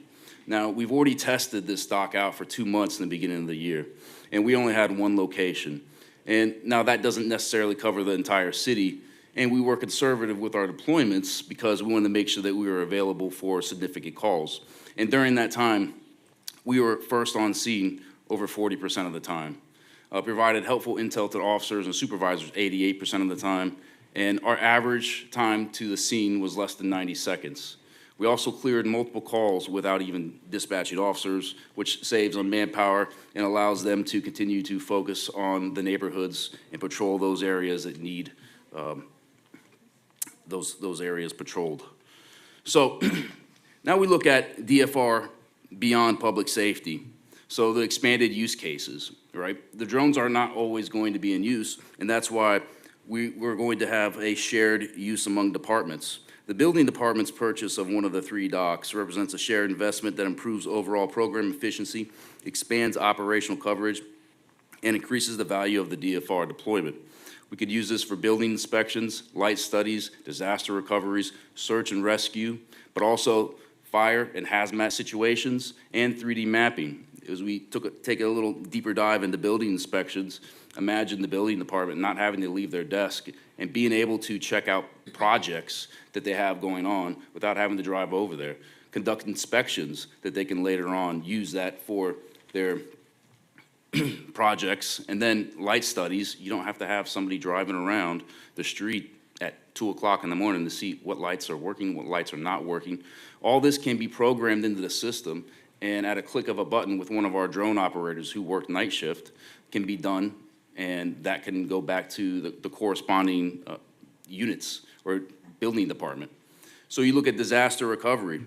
A lot of times, one of the first things that we have to do as a agency, as a city, is conduct post-storm assessments. We have to look at searching the corridors to determine, what's damaged, what we need to get to immediately. And with that being said, typically the way it's worked is you have a command post, the EOC, and now you're dispatching individuals to go there, all right? But now you can do that as soon as the storm's over with the drone and provide that real-time feedback with either photos, maps, or video that now you can task to crews to go out there and handle those situations so we can get the city back up and running. We'll look at search and rescue. With these docks being strategically placed throughout the city, we're able to show up to missing persons in a relatively fast manner. And typically, if it's an individual who has dementia and they've walked away from their house, we could get there quick, find them. But what does that do in the interim, right? It allows us to not be on that call for an hour, 2 hours, 3 hours plus, burning up those resources that could be utilized for other calls. And 3D mapping, again, goes back to building inspections, light studies, disaster relief and recovery. It allows us to put together an interactive 2 to 3D map, and we can present that to the individuals who are going out there. So we have some stats for you. Now, this is year-to-date for the drone unit. This includes the 2 months that we had the temporary dock. Fiscal year or calendar year? From October 1? Calendar year. So from January 1? January Got to today. So we've had 737 flights. We have had 145 flight hours. Flights per month is roughly 123. Helpful intel, it's at 82%, and that's gone down because the process that we have to deploy the drone from the real-time crime center is sort of labor intensive. And then you can see the first on scene is decreased to 28%. Currently, what we have to do to deploy the drone from the real-time crime center is activate the drone, walk it downstairs, outside, put the drone up with the controller, go back into the real-time crime center, and then fly it from the computer. That takes about anywhere from 4 to 5 minutes, all right? And then you have a minute to a minute and a half traverse time. So now you're looking at 6 to 7 minutes of flight time, where when we did the dock trial, we were on scene a lot of times, less than 30 seconds, but upwards to a minute, minute 30, depending on where we're at in the city. We were able to provide really good intel to the officers, solve those situations fast, and allow those officers to handle the situation and get back on the road and patrol the neighborhoods. So 3 strategically placed DFR docks would be approximately 2 miles apart, provide rapid response drone coverage across the entire city. This would allow increased monthly flight operations to enhance situational awareness and operational effectiveness. With the 3 docks in their locations, we would have higher first on-scene response rates to enable faster intelligence gathering for responding units, real-time aerial feed to improve incident assessment and support informed decision-making, autonomous deployment capabilities, reduce response times, and maximize public safety resources. Again, it also clears calls and select calls fast without having to send an officer, so we're saving on that aspect as well. So that concludes the end of my presentation. I believe Assistant Chief Couts would like to speak. Yeah, just a couple of things. Sergeant Vargas, thank you. You covered a lot there. Just remember, we're already budgeted $125,000 for this DFR from the contract we just terminated. With the building department responsible for payment for $90,000 for one DFR, kind of leaves us budgeting for about $65,000. And again, reminder, that's not until October 2027. Thank you. Go ahead. Okay, so the difference is $65,000. Okay, A year. A year. a year. For the remaining of the 8-year contract. And also, we don't use the general fund, we use the traffic safety fund. So it's the violator dollars from the red light camera and the school zone speed enforcement camera. Thank you for that clarification. That makes a huge difference. Also, I think the use mix is a huge difference too. And I remember Adam actually mentioning this to me. Yeah, this is awesome. And when things happen in November, if it happens, we'll revisit this. But $65,000 a year, you keep officers on the street patrolling, you save boots on the ground. I think this is a no-brainer. So thanks for the more thorough presentation. Thank you. Yes. Real quick, Chief, I know you're saying this is coming from the traffic fund, but the traffic fund has not been as successful as anticipated, and I know that we changed programs, but I'm not saying that this is not, I've spoken to you, I am very in favor of our drone program. I've watched it launch, I've watched it in action, I've seen it, I support it, I think it's very helpful. But when I'm talking to city administration about major staffing concerns and issues and funding and where money is coming from, I don't see, I can't support this and then look at the officers or the firefighters or our general employees or our SEIU employees and go, yep, sorry, we couldn't give you your raise. We couldn't give you the raise that we promised and we agreed to in a contract because we supported a drone program. We have drones. It's a successful program. It's been successful. You just talked about it's success.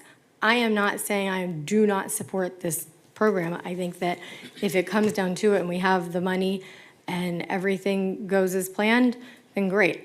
My position is I can't support spending this money when we have a drone program that is working and up and running, when we're talking about potential staffing issues and cuts and everything. So I just want to make my position clear.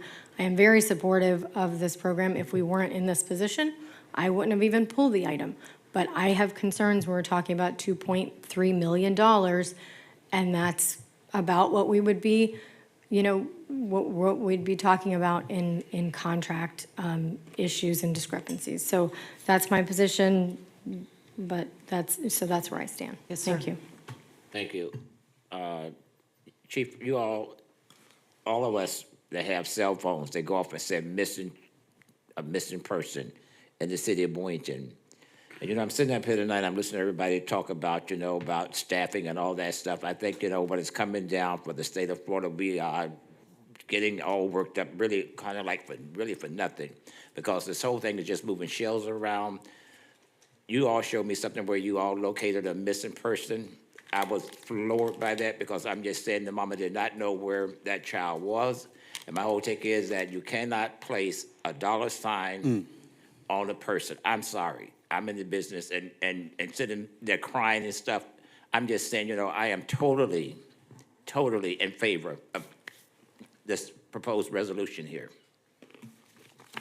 Yeah, so I agree with that sentiment, is that there isn't a dollar on the ability to make an impact. And if $65,000 is a make or break, then maybe we should review Dan's contract, because I'm sure he could definitely review $65,000 elsewhere. And I would even further branch that if you asked the residents who ultimately are our consumers, would they rather want to hear a story about what Commissioner McCray had just mentioned, or would they rather see a 3% increase for the city residents? Obviously, I support city staff, but ultimately we all answer to the consumer, which is our residents. And if it's going to make our community safer, it's a no-brainer. And ultimately, when this is a part of another conversation, is public safety's the primary focus, not raises, not a library, not Parks and Rec. The primary, every person has a right to feel safe in their community, and that should be the first and foremost initiative of any governing body, in my opinion. And so I think this is a no-brainer. I'll make a motion to approve. Second. We have a motion and we have a second. All those in favor say aye. Aye. Aye. All those opposed say nay. Nay. Motion passes 4-1. Thank you.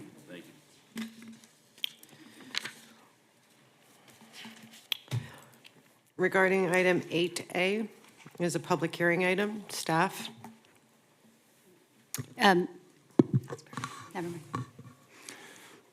In my brain, it was an ordinance, it's a reso. Never mind, you're correct. We don't have to read it in the record.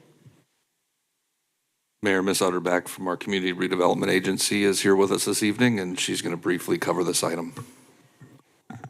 Good evening, City Commission. Teresa Utterback, Development Services Director for the CRA. This item is being brought before you because the CRA has 6 lots that it will be disposing of through an ITN with Lennar, and it will be under fair market value. So it needs the city's approval to move forward. Any comments or questions from the board? No, I'm just saying that we do need to get these lots built. I'm just saying because what it is, I'm getting calls about, illegal dumping and Me stuff too. like that. And if there was somebody living there, they could watch out and wouldn't have to worry about illegal dumping. I'm in favor of this resolution. I offer a motion that we approve proposed resolution R 26-108. We need to have public Sorry, comment. we have to have public comment on this Anybody would item. like to speak on this, please come down. Going once, going twice. Okay, if there's nothing further now, you're on deck. I'm going to repeat what I just said. I offer a motion that we approve proposed resolution R 26-108. Yes, second. We have a motion and we have a second. All those in favor say aye. Aye. All those opposed say nay. Motion passes. Thank you. I'll turn to the clerk to read item 8B into the record. Proposed ordinance number 26-016, second reading, an ordinance of the City Commission of the City of Boynton Beach, Florida, amending Article 1 of Chapter 2 to adopt a new Section 2-10, control of access to city-owned, controlled, and leased property, providing for codification, providing for severability, providing for conflicts, and providing for an effective date. This is the second reading for this item. Have there been any changes since the first reading? There have been no changes. Thank you. Any comments or questions from the commission? Public comment is permitted at this time.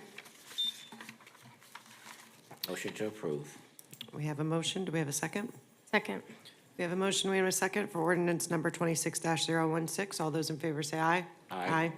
All those opposed say nay. Oh, it was a roll call. My bad. Commissioner Kelly? Yes. Commissioner McCray? Yes. Commissioner Cruz? No. Vice Mayor Turkin? No. Mayor Shelton? Yes. The motion passes 3-2. Thank you. Tammy, again, I'll turn to you to read in item 8C and D.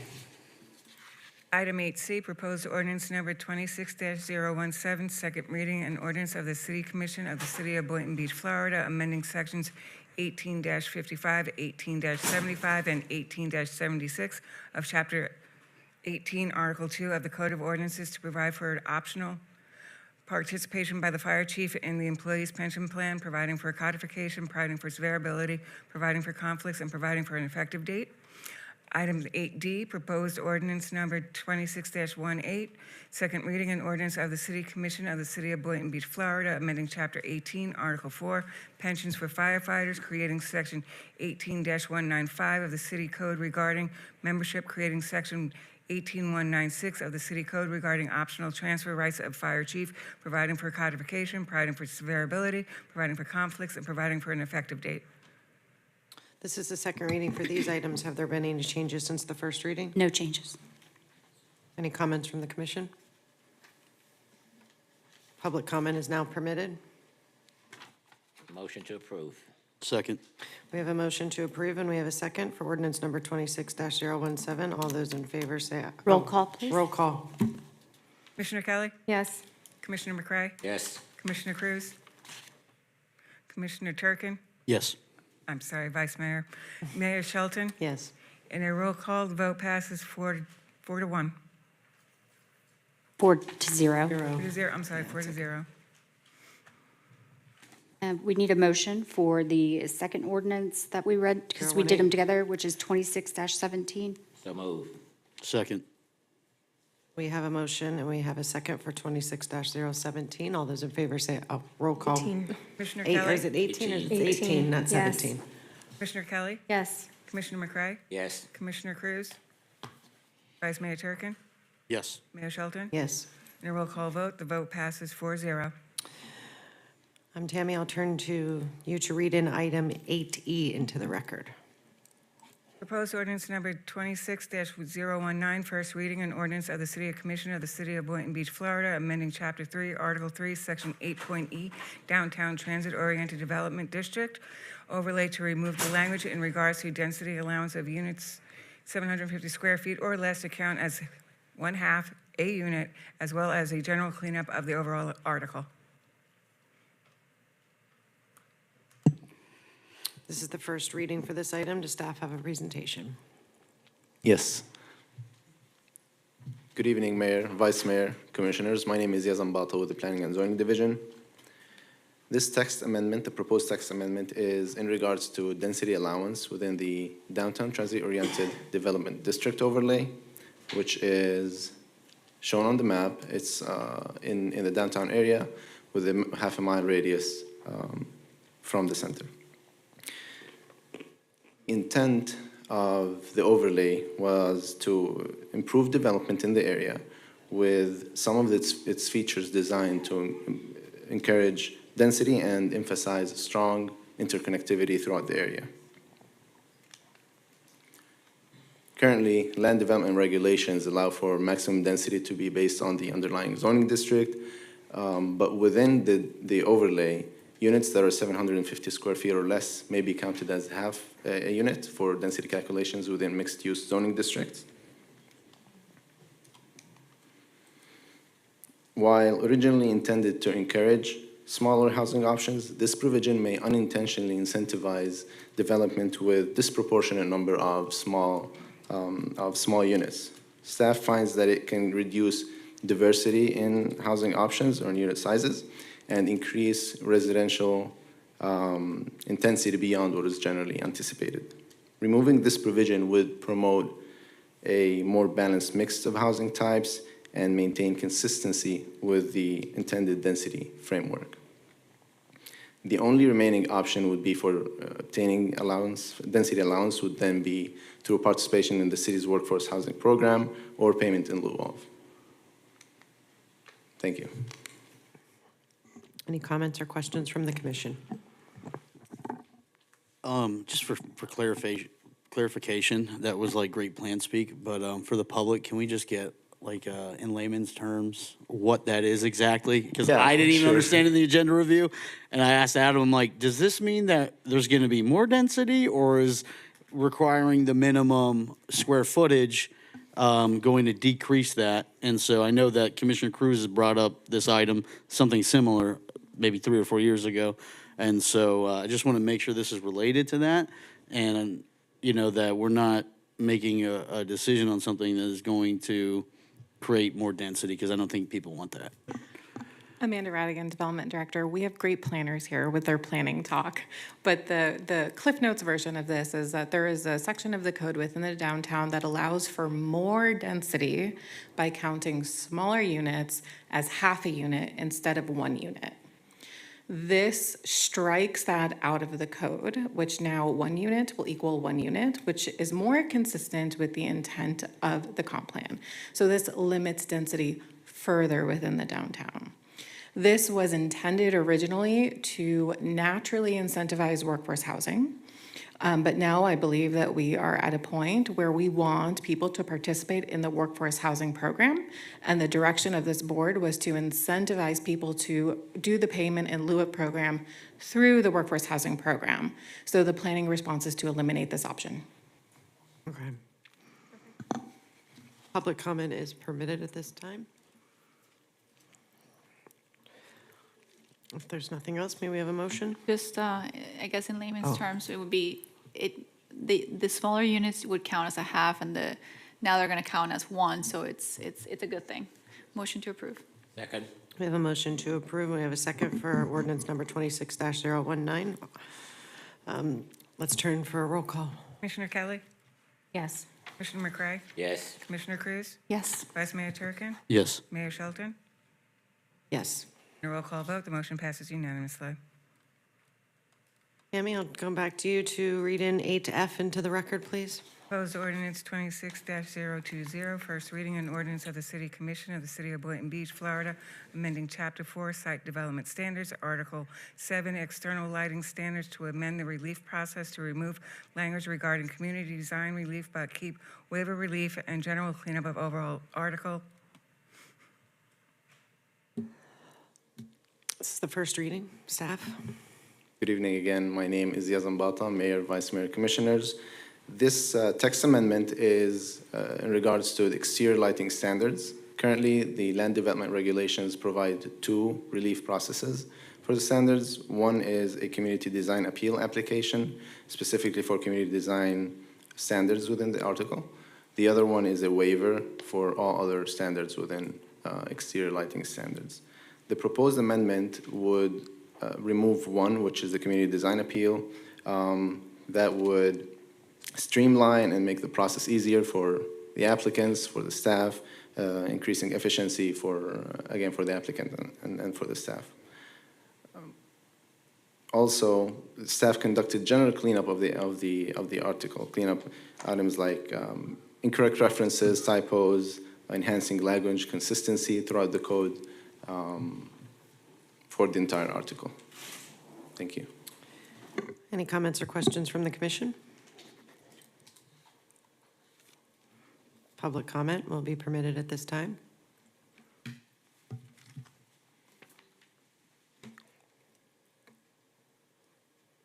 Susan Oyer, Boynton Beach. So question, how is this going to impact the color of the lighting?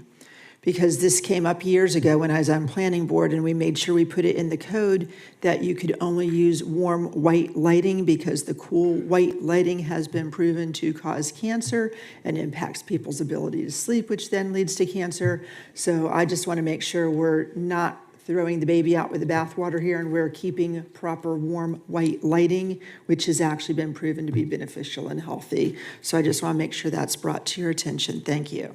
Thank you. Let's turn to, do you want to Yeah, respond? no, I just wanted to answer Susan's question. So there's no impact on the standard. It's just, it just removes the relief process that we discussed. Thank you. Thank you. Let's turn to the clerk for roll call. Commissioner Kelly? Yes. Commissioner McCray? Yes? Commissioner Cruz? Yes. Vice Mayor Turkin? Yes. Mayor Shelton?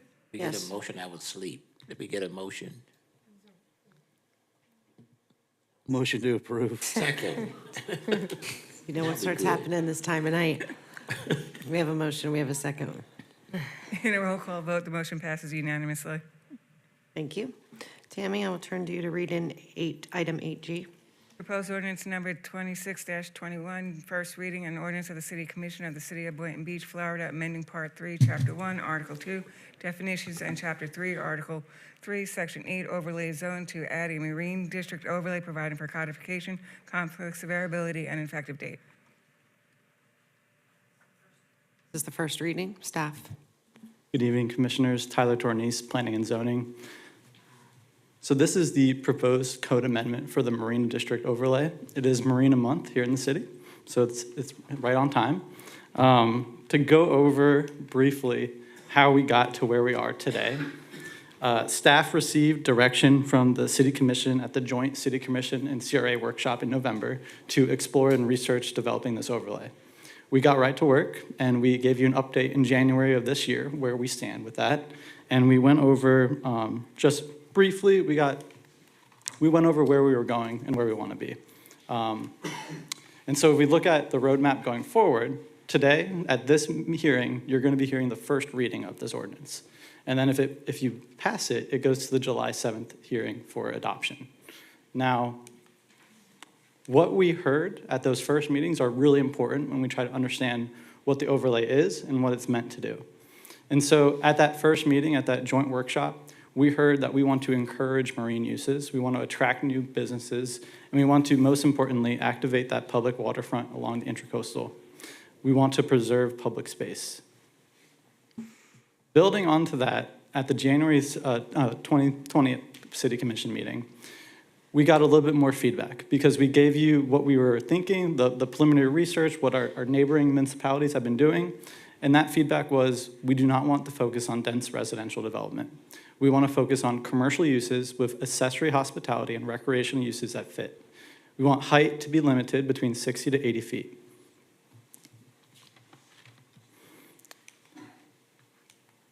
And so those two meetings essentially created the intent of our overlay moving forward.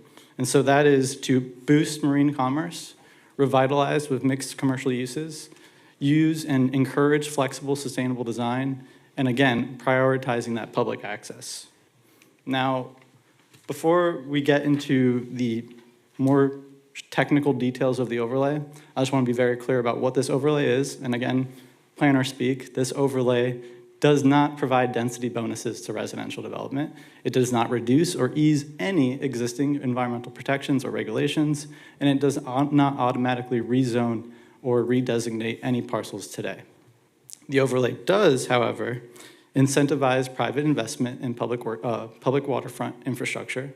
It encourages compatible mixed-use development, and it promotes and retains marine-oriented businesses and industries.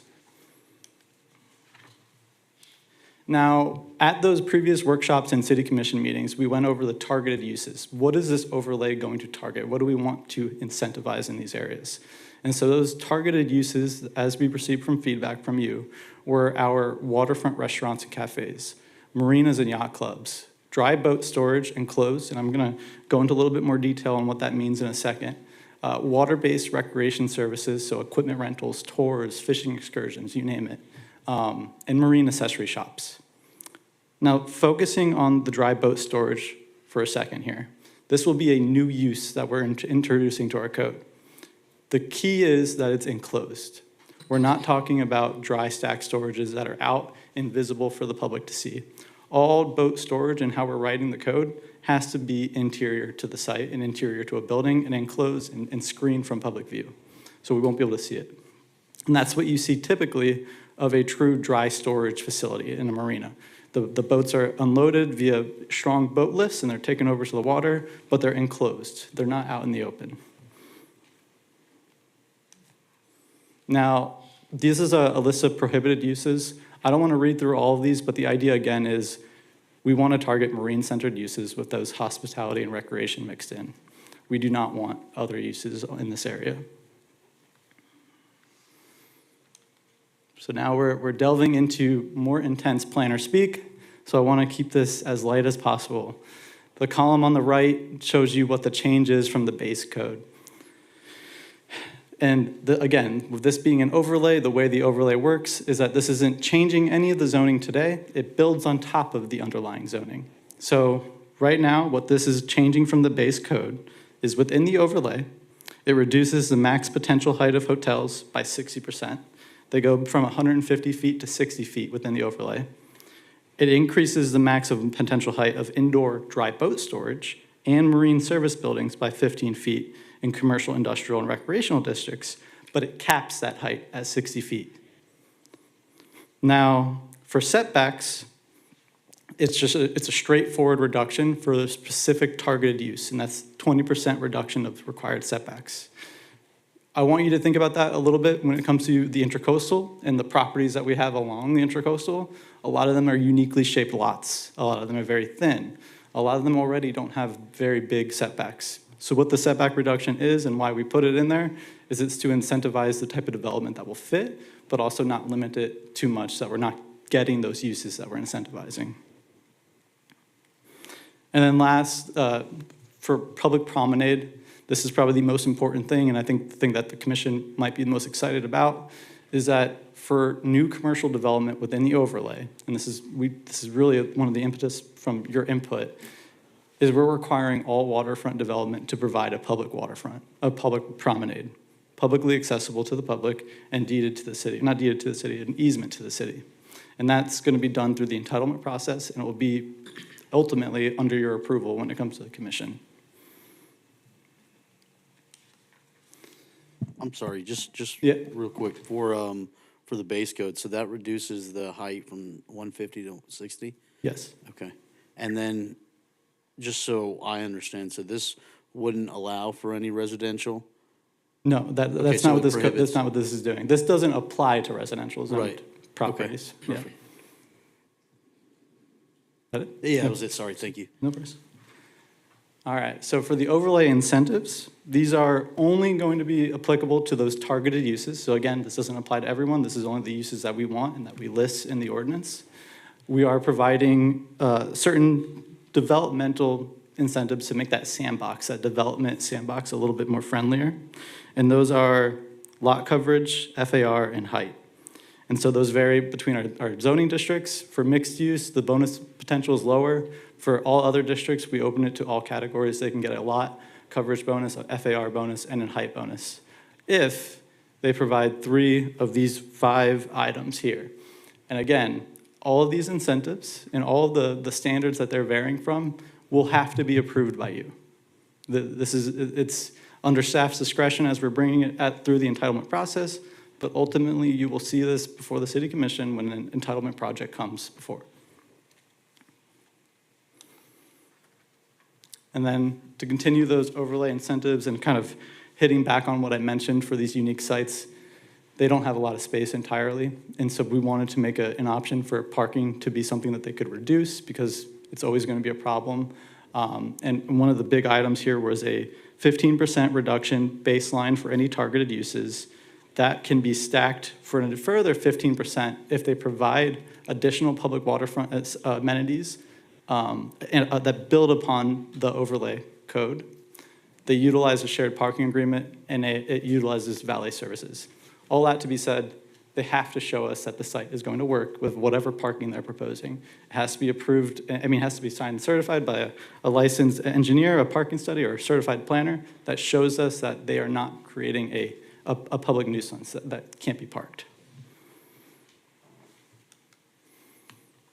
And then last, this is the overlay boundaries right now. It roughly follows, if you looked at the north end where Gateway Boulevard is, all the way to the southern end, about 200 feet south of Woolbright Road. It's the development nodes of the city, the major points. And so that's where we wanted to focus on. That's why we didn't go further north or further south, kept it right there. And just to recap, after today and where we are today, this is the first reading of this. It will be adopted at final reading if you move forward on July 7th. Yeah. Thank you. Any comments or questions from the commission? Nope, thank you so much. I think this is great. Thank you for the outline, the timeline. Thank you for putting the presentation in layman's terms also.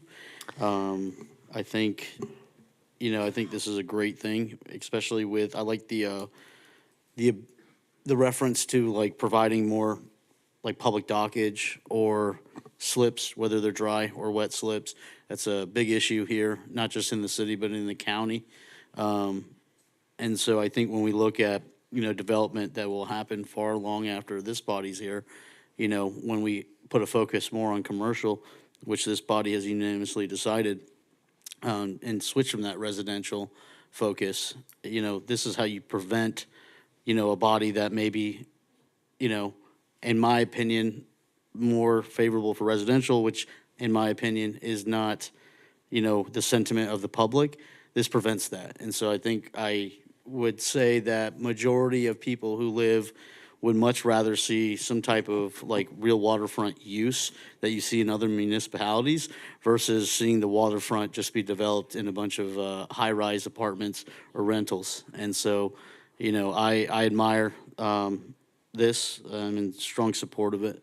So thank you for all the work that you've put into this, and thank you for your presentation. It was very easy to comprehend. Thank you. Yeah. No comment? Motion to. Well, we have, wait, public comment? Oh, yeah. God. Public comment on the first reading? Okay. Barbara Reedy. I'm sorry, I'll be quick. I'm curious whether the marina overlay goes over the mangroves, which are protected, I believe. I didn't get to look at the map closely enough to see that. So are we losing the mangroves or are we saving the mangroves? I think it was included in there, mitigation. So any and all environmental protections and regulations that existed prior to the overlay will exist after the overlay. If there are mangroves in sight, that will have to go through all the agencies that are approval. Thank you. Do we have a motion? Yeah, motion to approve. Second. We have a motion, we have a second for ordinance number 26-021. I'll turn to you for roll call. Commissioner Kelly? Yes. Commissioner McCray? Yes. Commissioner Cruz? Yes. Vice Mayor Turkin? Yes. Mayor Shelton? Yes. In a roll call vote, the motion passes unanimously. Thank you, and Tammy? Mayor, excuse me before we move on. I like the way the presenter stood up here and just smiled before we said anything. No. Should be. It was good. It's good.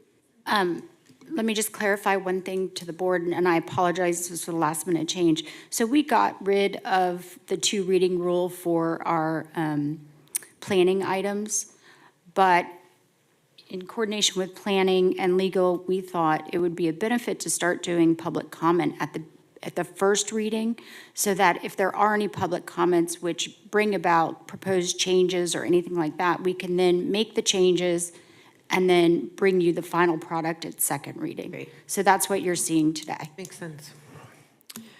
Tammy, I'll turn to you to read in 8H and 8I into the record. 8H, proposed ordinance number 26-022, first reading an ordinance of the City Commission of the City of Boynton Beach, Florida, approving the abandonment of a portion of a 30-foot wide Southeast 3rd Street right-of-way located between Southeast 5th Avenue and Southeast 6th Avenue, authorizing the city manager to execute a disclaimer which shall be recorded with the ordinance in the public records of the Palm Beach County, Florida, providing for an effective date and for all other purposes. 8I, approve a request for the major site plan modification to the Pence Park Improvements Project to allow for the renovation and expansion of the existing Pence Park, including sports facilities and a field and a children's play area and multiple indoor areas for multipurpose office and storage in a rec zoning district located at 600 Southeast 4th Street on a 3.33 acre site, applicant City of Boynton Beach. Thank you. This is the first reading. Staff. Good evening, Mayor, Vice Mayor, Commissioners. Tonight, I have Peter Gansey from West Architectural and Design here to do a presentation for Pence Park, and after that, I'll answer some questions when he's done.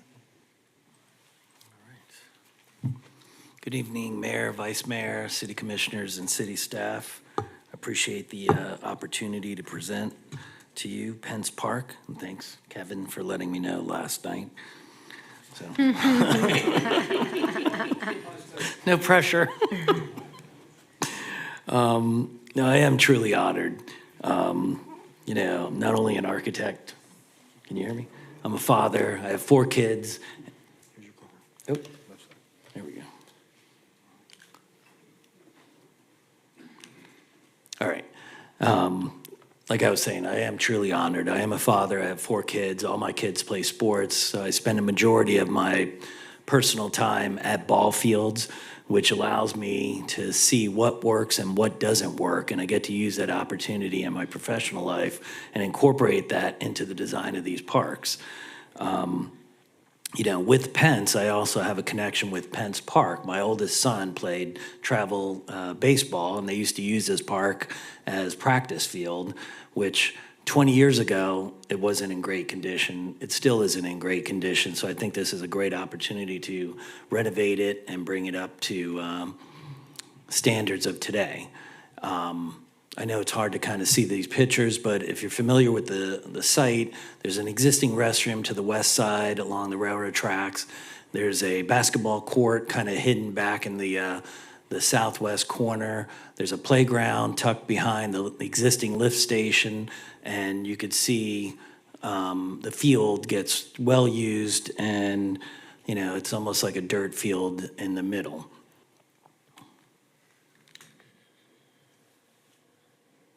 So with the proposed park, a major part of this is the abandonment of 3rd Street to allow expansion of the park and the use of 25 feet off the railroad tracks, which there's an agreement with FEC to allow that to be done, or a lease agreement in place with that. This allows us to use the artificial turf, maximize it as much as we could, add the pickleball courts, the playground, with the main building centrally located, and everything is off of that. Sorry, so I reviewed this with Kevin, and we talked, and so I just want to make sure. Okay, all right. It's in there. All right. All You right. see it in our last slide. We've done this before. We've done this before. Okay. Lead. Okay. Sham wow. So also part of this design is to put off-street parking so that you're not parking off the roadway and allows parking inside. I'll go on to the next slide. All right, this slide is kind of like our analysis, and it shows the site elements, the location of the different elements on the site, and what we considered as we were designing the site as far as the sun angles, the prevailing winds, as how the breeze is going to go through the park, the orientation of the parking with the access on the north and the south side, keeping them away from the intersections, but you see them meandering through the park also adds as a deterrent to slow down the vehicles as they're going through the parking lot. There's pedestrian access to the north and to the east. There's a walkway that goes around the park, so as the kids are practicing, the parents can walk around. They can also sit in their car and see the kids. This project does meet the sustainability requirements for the city and the mobility requirements for the city. So some of the things that, we thought about is, when you're designing a park, you try to give, I call it like the good bones to the park. So, with the roof design sloping to the south, that could be the addition of solar panels in the future if necessary. We created the drainage swale areas that could be bioswales in the future if the city wanted. So we thought of all these things as we were progressing with the design. The main building, this is the program of the main building. It's an office, restrooms, it's got a storage room and maintenance for the courts. There's also an electrical room, and then there's a community room that opens up to the open air plaza. There's some renderings on the right side that shows a view going back to the entrance, looking through the plaza, and a rendering from the multipurpose room looking out to the fields. Other things that we thought about is with any park, you always need a maintenance building, you always need dumpster enclosures. Nobody ever wants to see them, and there's no good place to hide them. So part of this is we designed them to be complementary to the design of the building, but we also gave an opportunity that if they wanted to, the city wanted to include public art, these could be areas that murals could be added to the project. Alternative? Kevin, I don't know if you want to talk about this? So in the midway through design, we understood that we needed to have a basketball court, and a water feature came up. So we went back to the architect and did some hashing back, and we could put in a half-court doorway with 2 pickleball courts and to put a half basketball court there. And also at the south end, we have 3 sails, because this covers a playground. Take off the 3rd sail and put on the bottom right you see is these are called misters. They're not as intense as water features, meaning they don't need the extensive drainage. They work off evaporation, less water flow, but the kids get to have fun and get wet and not drench and walk back into the building. So tonight I'll need your permission, if that's okay with this body, to the next time we have a second reading is to go forward with this design, adding a half court and the water mister area. Okay? So that's what, yes, we had the regular design, Mr. Turkin, in the beginning, but this is what we talked about, and Ms. Cruz. And this is where we're at, this is what we'd like to do at this park. That satisfies, I think, everything. You have ball fields, playgrounds, children's wet area. I think it enhances it greatly. So that was slide 7, right? Yeah. Right, and then this just tells you where we're at. We're 100% done with the construction documents besides making these alterations. The project is in review, and they're estimating permitting in July and August. And then here's some renderings of the main clubhouse building, the interior of the multipurpose room, and some site renderings, and the plaza, and the maintenance building. That's it. Any comments or questions? You go ahead. Thank you. I want to ask this to Shauna. What is this deed restriction I keep hearing about? So I actually did a memo on this back in February, and the deed restriction requires Peds Park to be maintained as a public park with an athletic field and a playground held in trust. But that does not freeze it. It doesn't mean that it can't contain other elements. So it doesn't say it can only have that. It says it has to have that. And so as long as it has these recreational amenities, then it's not a problem with regard to that. And that's in the 1949 deed. And among other things, it has to remain Penn's Park. The only caveat is this, and I would like to change the name from a civic room to call it a recreational room, because obviously it's appropriate to have a room where you're going to keep your, an office for staff, and also with regard to where you're going to keep your basketballs and the different things for the kids to play. But I do think that the civic room, as it's being called, really needs to be appropriate for recreational programs for children, maybe even adults. But I don't think it would be appropriate and within the meaning of that deed restriction to say, allow it to be rented out to meetings and those sorts of things. That's the most and only sensitive part of this project that could arguably run up against. So again, it's okay to have the accessory structure as long as it's used in furtherance of the deed with regard to playground activities and recreational activities. Thank you. Looking at the project and being honest, I think that was in 1949 and we're in 2026. I think that if anybody, with the last name Pence, to look at the rendering of what is going on to that park now compared to what's happening now to what we're going to put there, they should be jumping over the bleachers. I'm in favor of it. That's an improvement. Vast improvement. Any other comments? Thank you. Yes, I did have a small request for safety purposes, and it's, can we go back to the picture real quick? Which picture? The alternative, hopefully. Okay, thank you. So we have the railroad tracks. And I don't know if Kevin, can you come up and talk about it? So thank you, Kevin. I did a little tour of the park to see it. And as I walked through the park, I saw that there are train tracks, like right there, after the field. My understanding is that the field is going to be protected by some sort of a barrier or a... Fence around the field. Yeah. The fence Okay, is, go ahead. the field is fenced. So there will be no children running off the field into the tracks. But Yes.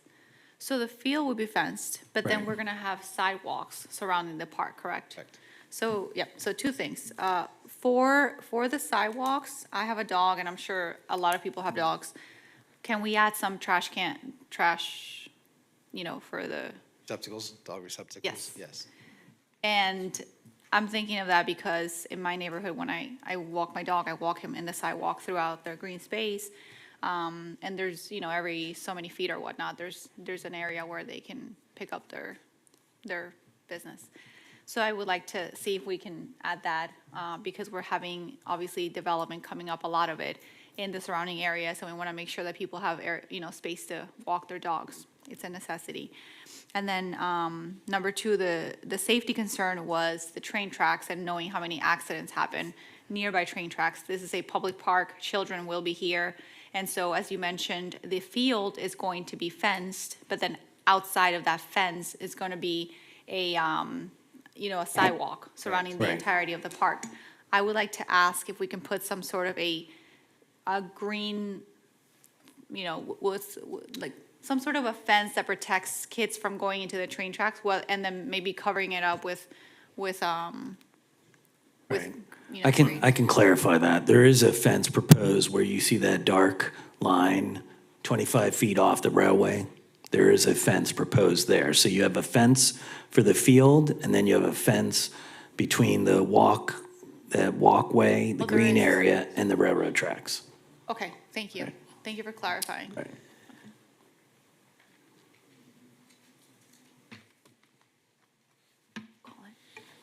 Public comment, or do we?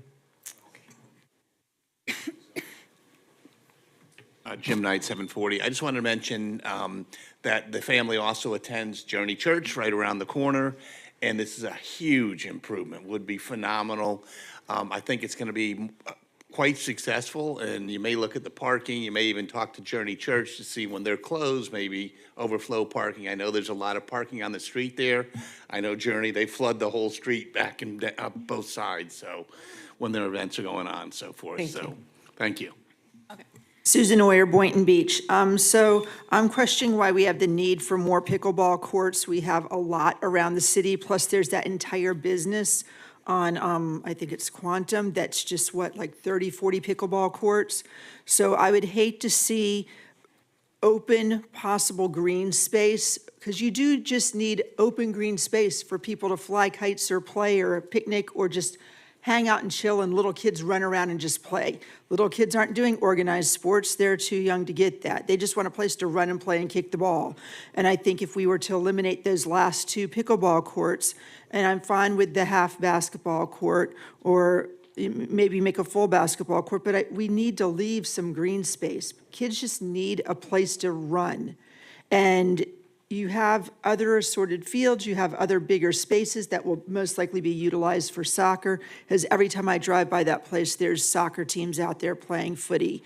Yay, good for them. We have a very active Pence Park for soccer, but you need to leave those little green spaces, and I don't see a need for more pickleball. There just really isn't. There's pickleball all over the city.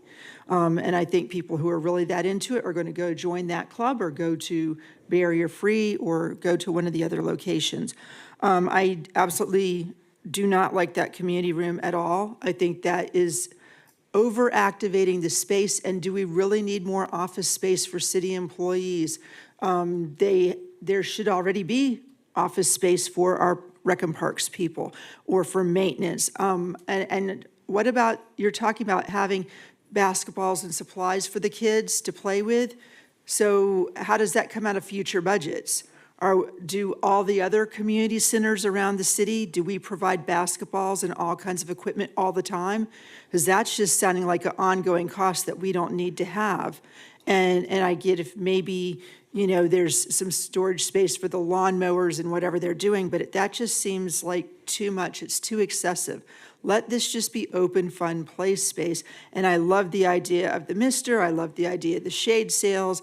I could live without the parking, but, we got to do what we got to do. I love that you're asking about the fences, but let's not overactivate the heck out of this. Let's leave this some open green space that people can enjoy.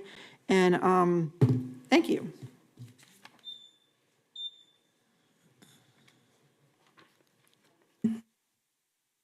Barbara Reedy. Susan is correct. We do have a need for passive parks. Not everything needs to be activated. It's just not necessary. I would like to add a component to the deed restriction that Ms. Lamb did not speak of, and that is that if any improvements are ever made to that parcel of land, at the end of 5 years, the land will revert back to the family with the improvements on it.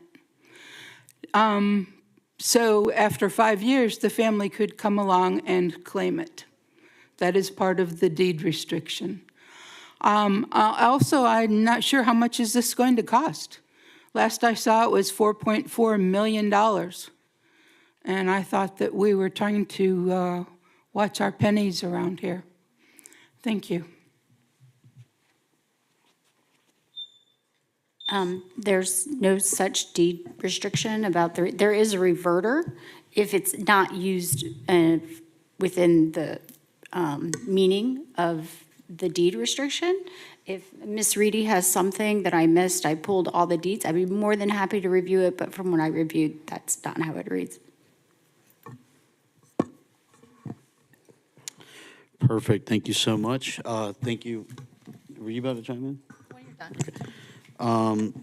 Thank you, staff, for looking at this. I'm happy to hear that one of my colleagues did tour the space, and I would even go further. If you tour the space around there, you'll see a plethora of crime, abandoned homes, crack pipes, baggies, and all sorts of paraphernalia, because this park is not activated. Right. And this is the same story that we saw with JC Park, where you had prostitution, drugs, crime, and that park got converted into a dog park, and now the calls of service has significantly declined there because, shocker, maybe crackheads don't like dogs. And so, you know, when we talk about investing, yeah, and I agree with that. But when we talk about activating space, it's not just about recreation, it's about eliminating slum and blight, right? And that's what this does. And so it's not just an investment into the park. Now, granted, this process was a little bit janky, and it went through the CRA Advisory Board as an assignment. And with that assignment, the feedback was we wanted a water feature, and also we held a community event at Forest Park. And from that, there was mixed feedback regarding the pickleball courts, regarding the community room, and regarding the basketball courts. As the park was originally displayed, as you saw, was the original presentation that we got in the neighborhood, and was the original presentation that we've seen and that I've sent out to constituents throughout District 3. And you know, I think this is a fair compromise with a few additions. I do think, you know, pickleball is huge, and I would actually ask, if it's okay, Fabian, if you can just give a brief, like, professional opinion based on the utilization of our existing pickleball courts, because I think it's important also to note that not everybody, especially seniors, which I would argue are probably the largest utilization of pickleball courts, have the means and funds to go join one of these fancy clubs. Correct. And so, you know, we should be able to provide them a space.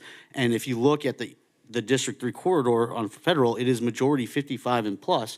And a lot of these residents, High Point, Colonial Club, Sterling Village, they're going across 95 to go to the tennis center or Calusa Park. And so I just want to hear from the man who does this day in and day out about the utilization of pickleball within the city. Absolutely. And one Ms. thing is, Manuel's. I have been receiving emails and calls from the Sterling, the Colonial, the whole Federal, the US 1 corridor, because they don't want to go on the other side of 95. And they feel that we have not had it for a period of time. And before you do say something, while we're talking about this, and I know it's been an active couple weeks on the units that are north of Pence Park, that we've had people in there with needles, sleeping in there. Code has been there. Cops have been there. It's the bane of my existence every weekend when I field so many calls. And thank you, Adam, for jumping on every minute, and PD and Code. But it's because we don't have an activated park. And it's because a lot of the people that go there don't really live in the neighborhood, and they're leaving the trash behind. And so I think that if it is activated and we can actually bulldoze those crack homes down, I think that this is going to be a beautiful thing. Absolutely. First, Fabian Derlo, Assistant Director of Recreation and Cultural Services. Good evening, everybody. So to your point, yes, pickleball courts will be crucial at this location. Its proximity to our senior center. Accessibility is a big key to this, right? We do have other pickleball courts, barrier-free. We just introduced some at Galaxy. We have a lot of seniors in this community that don't have stable transportation. This would allow them to walk from the senior center to this site to be able to play pickleball. All of our courts are full if you drive by in the mornings, so there is a need for additional courts. We also offer indoor pickleball at Hester Center, and that's probably one of our most popular programs, so I don't think adding additional will be a concern other than just giving people more opportunity to play. We have a lot of concerns with folks that have to wait a decent amount of time at these various facilities to be able to get on the court, so this will help alleviate that problem. You guys, if we move forward, have like a marketing plan? Absolutely. I mean, I don't think you probably will need one. Yes. But just as far as launching it, because I think having that, and thank you, Kevin and West, for adjusting this to what the community feedback was, because I think it is important to maintain that basketball court, but I think that's a compromise to have at least one pickleball court as well. Correct. And it allows for flexible space too, right? We could reassess in the future. If there's a new trend that arises that is a court sport similar, we can go back to the drawing board and kind of make an adjustment from there, but at least the landscape is set there. As it pertains, hold on, to your question again, which you mentioned just shortly ago, if you can ask that one more time. The utilization of pickleball throughout the city. And the marketing for it as well too. Yeah, so we would advertise it. This would give us an opportunity, especially since this facility would be staffed, to have additional uses for pickleball just beyond casual play. This would allow for us to do leagues, tournaments, things like that, clinics for folks that are trying to learn how to play and get into the sport. So this is a little bit different than some of those more passive opportunities that we have, for example, at Galaxy, where it's just drop in and play.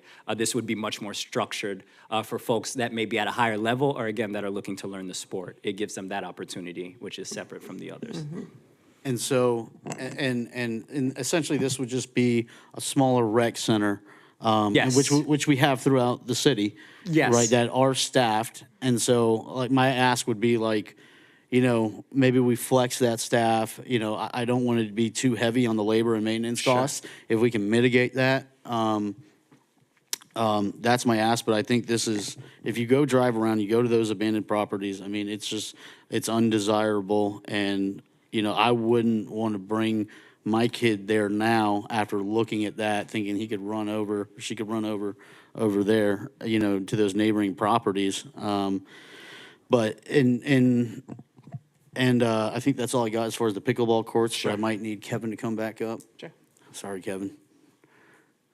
Excuse me, before you go from rec, you will not have to hire extra staff to man this facility. I'm just saying, I'm quite sure you have enough staff that you can spread them out. Correct. Thank you. Based off the That's all. current staffing plan, we would just readjust and base some of our current staff at that location. Okay. Yep.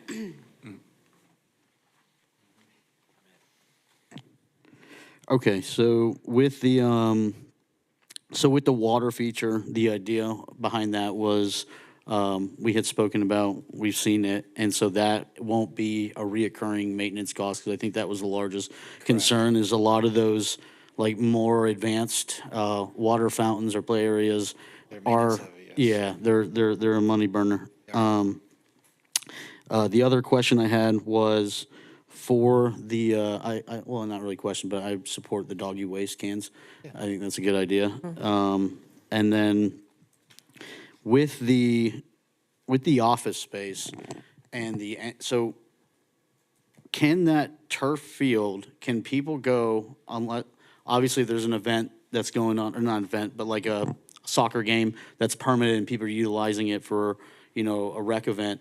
Can people access that space and just go throw a football, fly a kite, or whatever they want?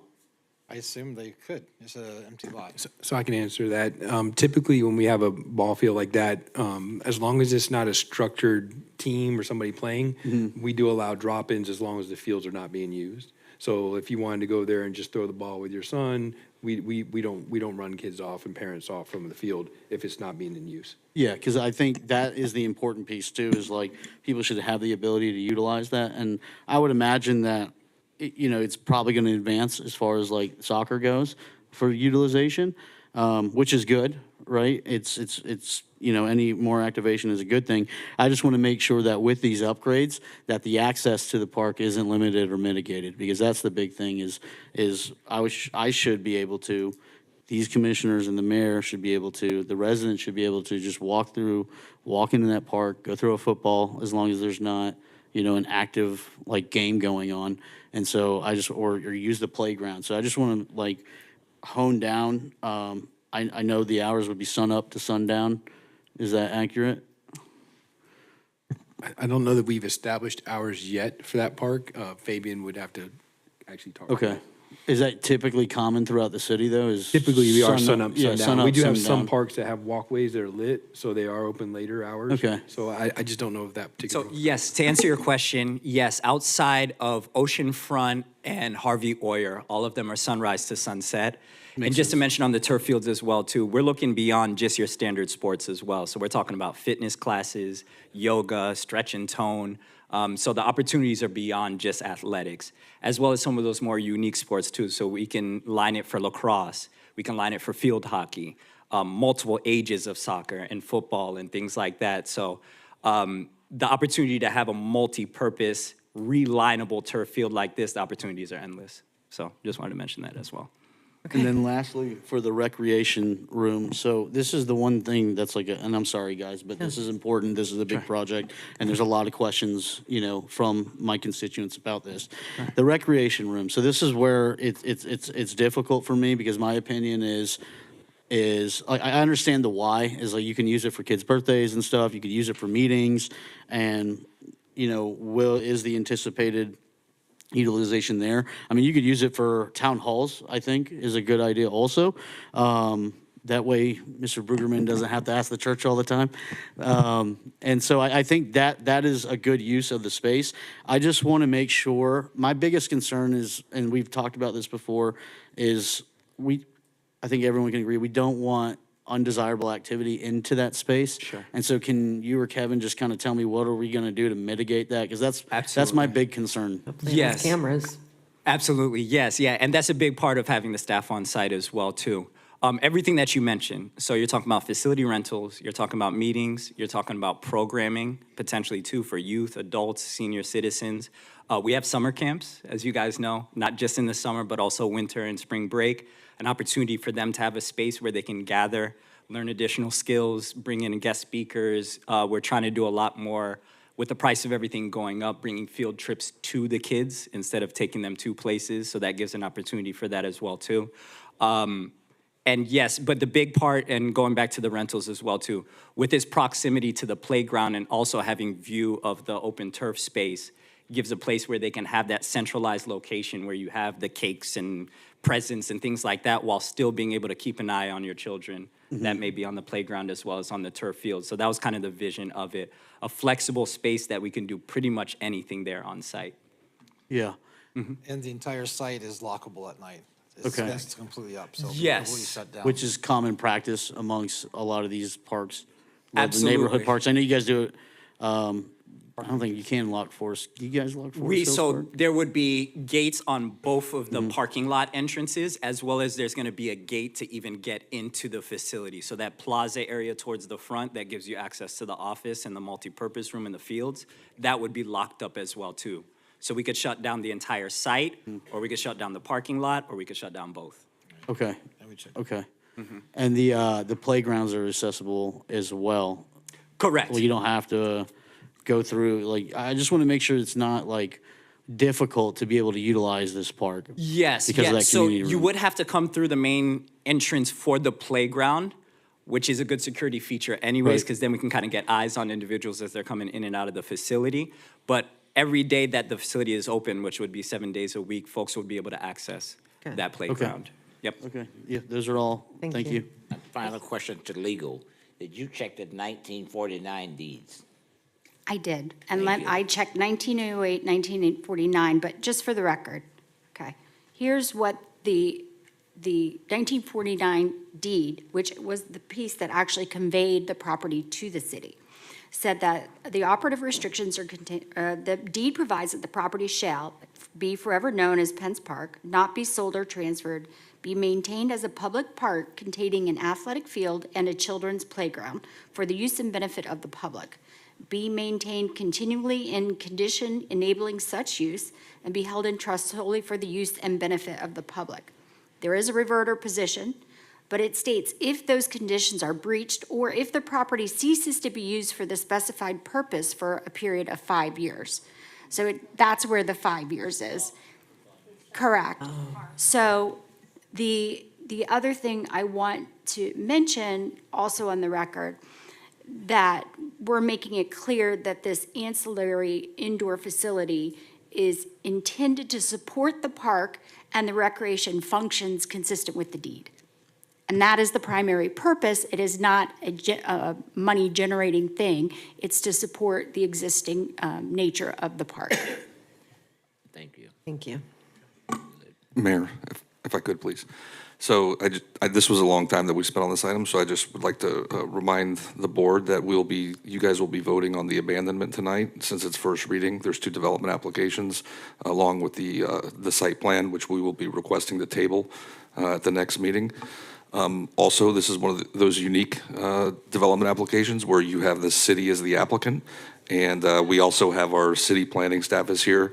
And so I know that the current design for the site plan doesn't incorporate some of the feedback that was presented tonight, so I would just like our planning staff to be able to provide some information to the board.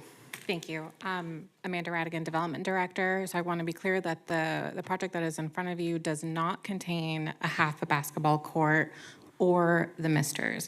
If that is the consensus of the board, we would need to have that information today in order to prepare a revised set of drawings to bring back for second reading the plans that you guys are talking about. So we would need consensus on the changes, a tabling of that item, and then approval of the abandonment.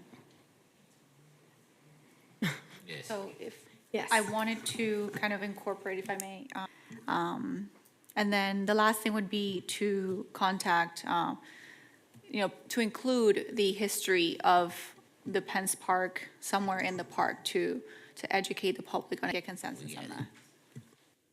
I have 6 items, include a half basketball court, include a water feature or misters, include dog trash receptacles, ensure that there is a hedge at the fence line along the rail, and include an area in the park to add a plaque of some sort talking about the history of Penn's Park.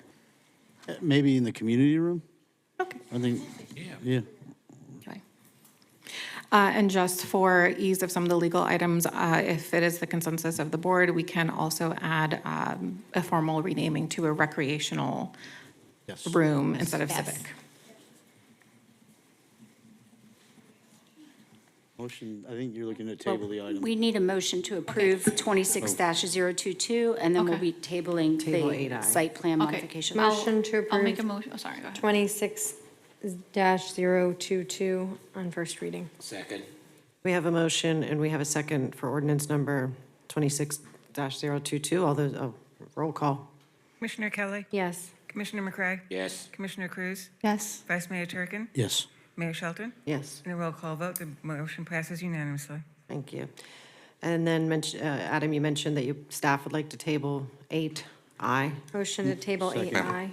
We have a motion, we have a second to table 8I. All those in favor say aye. Aye. All those opposed say nay. Motion passes. I'll turn it to you, clerk, to read an 8J into the record. Proposed ordinance number 26-023 on first reading, amending Part 2, Chapter 2, Administration, Article 2, City Manager, Section 2-30, Powers and Duties Generally, by creating new subsection K, authorizing the city manager to execute certain contracts on behalf of the city, provided for codification, severability, conflicts, and an effective date. This is the first reading. To staff, have a presentation, please. Good evening, Mayor, Vice Mayor, and Commission. Andrew Mack, Deputy City Manager. I have a brief presentation on this item if you'd like to hear it. Yes. Yes. Okay. So this is just a cleanup. We, at a meeting, agenda review meeting in April, we had a consensus of the attendees on the meeting to come back and clean up some of the things that we were working on that consolidated some of the signature authorities of the city manager. So just kind of go through what that actually does. This consolidates, doesn't create new signature authority, reflects best mutual practices. It also is an operational efficiency measure and is not a new grant of power. What it does do, it consolidates, it clarifies and streamlines. It does not give new spending authority, no change to the budget process or expansion of financial powers. So one of the reasons why we're here, as you can see, we have 6, 7 different resolutions over a multitude of years that have granted the city manager different types of signature authority. Basically, what we're doing is taking those 6 or 7 ordinances and rolling them into one or resolutions and actually codifying them into an ordinance for transparency so that everyone in the public and everyone on the dais, so everyone's very crystal clear about what the authority and does include. So every document carries the same condition. It's budgeted by the commission, it's approved to form by the city attorney's office, it's insurance compliant and then procurement compliant. Those are all things that go through anything that the city manager has to sign. What is authorized part of the operations and property events. So procurement contracts, facility use agreements, temporary construction easements, insurance policy renewals, site access, right entry, special events. These are all most of our daily operational things and things that we'd like to see turned around quickly. Just for instance, recently we had a parking event, something that we needed to get done right away. We had to actually bring it back and ratify that item. If under this new methodology, we can just sign those documents. What is authorized under the Part 2, so recreation providers, workforce programs, lien releases, grant and ship documents, sponsorship and public art, employment matters, permits and development filings, and intergovernmental and emergencies tasks. The problem, the one routine item, this item was 6+ desks. So whenever we're dealing with some of these items that would give the commission is designating that signature authority to the city manager, this cuts out hitting 9 of the people's desks. So it's just an efficiency gains as well as a part of this process. Same task, again, just highlighting that, before, currently, is something that could take 2 weeks, basically you bring it to the commission. Now it's something that could happen in the same day, something that is necessary that we can get done right away.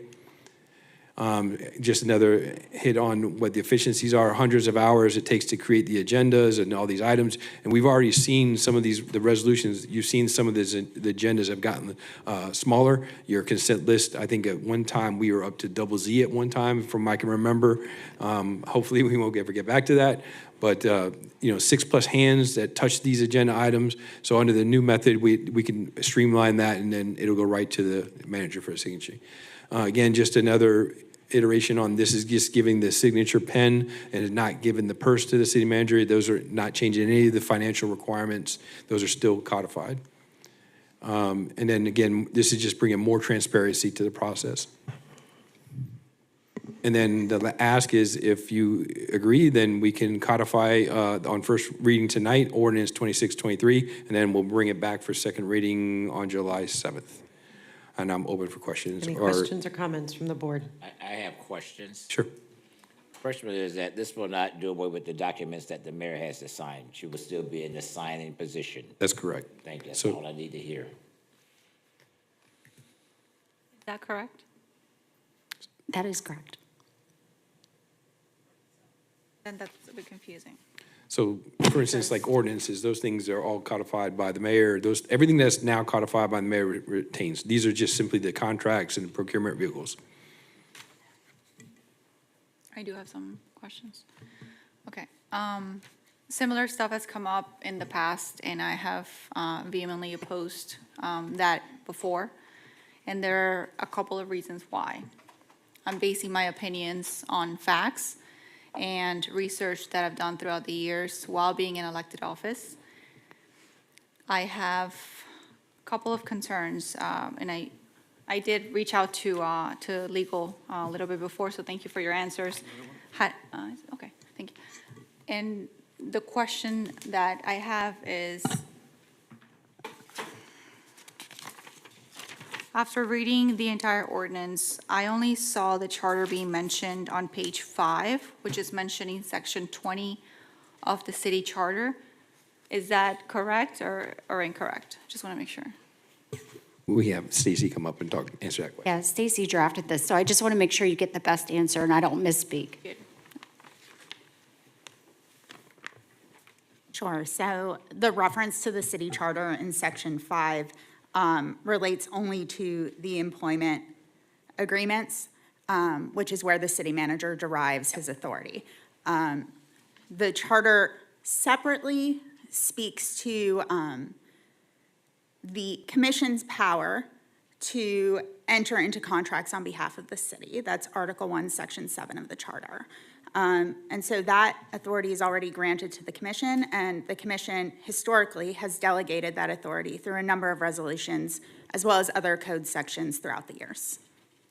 So my question is, section 20 of the city charter was mentioned in ordinance number 26-023. Was section 7 or section 10 of the charter mentioned anywhere in this ordinance? No. Why not? Well, section 20 of the charter is mentioned again because that's the specific authority with respect to the city manager governing employment matters. So it's the signature authority related to that item, not the overall commission authority to enter into contracts under Article 7.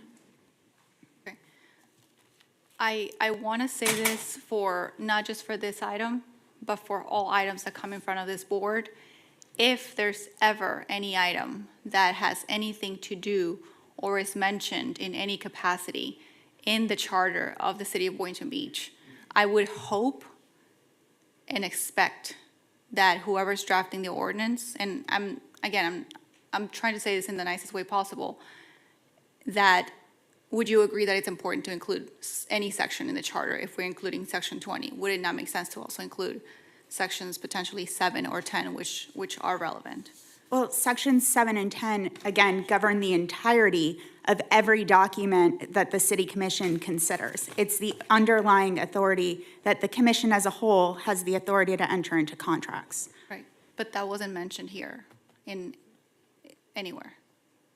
We're happy to add it in a whereas clause if that makes you more comfortable, but from a legal perspective, it's not detrimental to the ordinance because the charter and the ordinances are read together.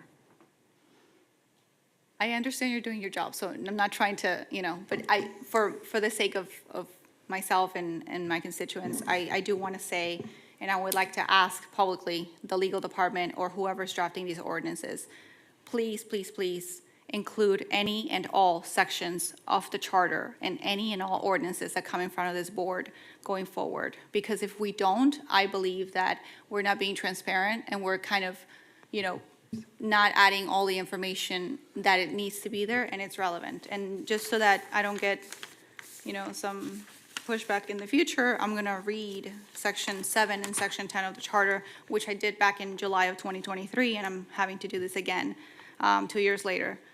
Section 7 under the charter is authority to contract, and the charter states, the city commission shall have the power to enter into contracts on behalf of the city. All contracts shall be attested by the city clerk with a seal of the city. That's section 7. Now, moving on to section 10, if I can find the paper. Section 10 of the city charter determines duties, powers, and privileges of the mayor. There's a paragraph that's not directly relevant, but it just talks about the duties of the mayor. But then right after that, it says, and I highlighted this, the mayor shall sign all deeds, bonds, or other instruments of writing to which the city is a party when authorized to do so by the city commission. So I just want to say that again. I believe that making a change through an ordinance to the charter is not the way to go. As I mentioned in July of 2023, I still remember, the Attorney General has said in many, was it 24? Yeah, it was Whatever, 23. I think it was, I thought it was 23 July is 3 years ago. I thought it was July 23. I'm pretty confident it was, but whatever. I remember The that previous meeting in July that we had, that doesn't matter. The point is that I even did research on Attorney General opinions, and the opinions had stated that no municipality could amend the charter through ordinance. I remember we just went through a charter review and we changed one word in the charter, and that was, instead of a 1-year period, I believe it was, we changed it to 2 years, and it went to the ballot and people voted on it. So at that point, we utilized the referendum method to make a change that would affect the charter in actuality. This ordinance being presented today has significant changes. And I'll tell you the most concerning one that I have, it's on page 5 out of 8 pages. And it designates, and again, this is nothing to do with you as a city manager.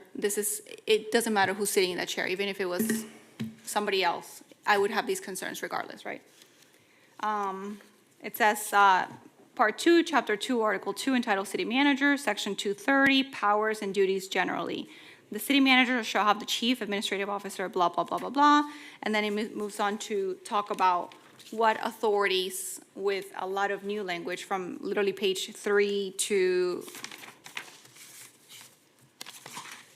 think it's page 8, includes a lot of additions to what can be approved. And it reads, approve and execute the following contracts, documents, and instruments.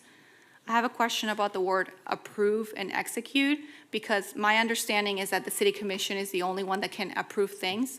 One part of the ordinance talked about the ability for a city manager of this city to sign and approve certain things, including but not limited to, again, multiple pages, youth sports league facility use agreement, being able to terminate contracts, and then one that really caught my eye was city-initiated development or construction projects. I believe this needs to go to commission. I don't believe that simply allowing a budget to pass, and I don't know exactly where in the ordinance, maybe the city attorney can enlighten me, but there's a place in the ordinance that says that the city manager would be able to sign and approve city-initiated development or construction projects, which it's concerning for me because many of us on this dais campaign on transparency, and my understanding is that if that happens, those things would no longer come to commission. So let me ask an example so I understand better. If there was a city-initiated development, and I guess the requirement in the ordinance is to be budgeted. If something was budgeted for that has not come to commission for approval, and it happens to be a city-initiated development or a construction project, would the city manager be able to approve and sign that without coming back to commission with the specific project? Yes or no? I just want to make sure I understand. So I can give you an example of like tonight, for instance. Those are city-initiated applications for Pence Park. So someone from the city's owner has to sign the applications to submit to staff. That's exactly what we're asking. So simply by signing the application does not approve it. The approving of that application still rests with the commission and the dais. So all he's doing is approving the applications to be submitted under the development applications. I'll give you another example for. But not the construction. No, well, construction does come in because there's things that we do on a regular basis that Or are some sort of budgeted, site like, plan for instance, like we have at Hester Center. We have right now, one of the air conditioners is failing. So we are in the process right now of getting it replaced. In order to replace it, the permit application has to be signed by the owner. So the owner, in this case, we would have this, the city manager or his designee. So those are the type of scenarios. So there's no erosion of the commission's approval authority when it comes to development applications, nor to contracts. The city manager does have the authority under the current processes to sign. 75,000 and Yeah, under. correct, under the threshold. So anything above the 75 threshold still would be come back to the commission for approval. He would have to, unless it was an emergency type of situation where we would ratify it at the next available meeting. Thank you. So can I provide a little bit more context?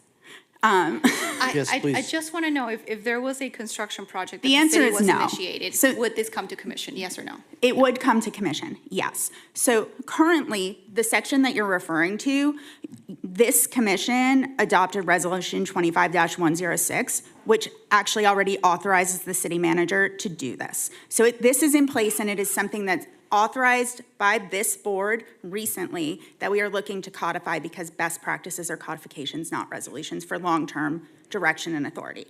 That being said, the portion of that section that you're reading is only the end snippet. When it's read in its entirety, it's building permit applications, minor development applications, owner's consents, streetlight order forms, and related utility service orders, connection applications, environmental permits, right-of-way use permits, et cetera, for city-owned properties and city-initiated development or construction projects. So it's all of the paperwork that goes along with a project that this board has already approved. It's not the actual approval authority. It's the day-to-day, we need an owner's consent. Do we need to do an agenda item that's gonna take 2, 3, 4 weeks to come before you? Or can we have the owner's consent signed? The FPL street lighting can't be installed. Do we need an agenda item for you to approve the 4 new light posts? Or does the city manager do it because it's part of the project that this board already approved? That's what this section does. That's within the $75,000, which has been the case for a while. Not necessarily.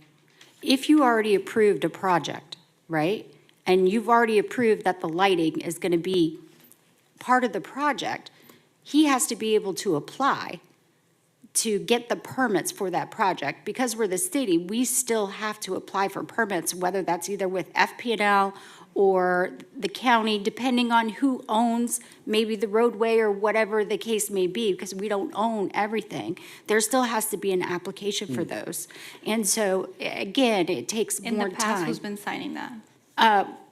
Well, we have a resolution to allow the city manager to sign that. The problem is, especially as legal, we have to go through, every time something comes on our desk, this is the question every single time, who has the authority to sign this? And it gets very difficult when we're keeping track of multiple years of resolutions where it'd be easier to see it in one ordinance in one place.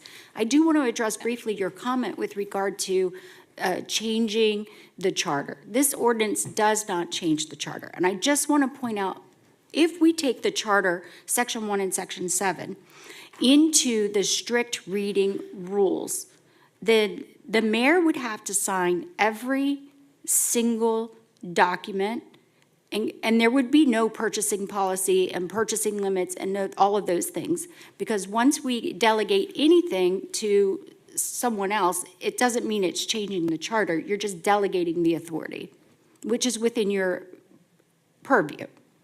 I know, but again, and I've said this before and I'll say it again, section 10 reads, "The mayor shall sign all deeds, bonds," and I'm not trying to give you more things to sign, but this is a matter of principle.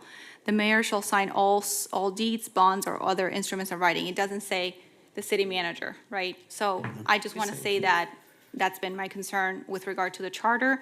I disagree. I think that in order to make these sorts of changes, we would need to have a charter amendment and go to referendum, not specifically for everything, but I think that to change these, I do believe that that would be the right way. And I'm not basing it on my opinion. I've done research again years ago, and it came back to, that being the opinion of the Attorney General in the past based on things that were presented. So I cannot just move forward with this without saying something. I try to pick my battles, but this is definitely something that is worth for me to talk about. And again, just for the record, it's nothing to do with Dan as the city manager. It would have to be with anybody in that seat.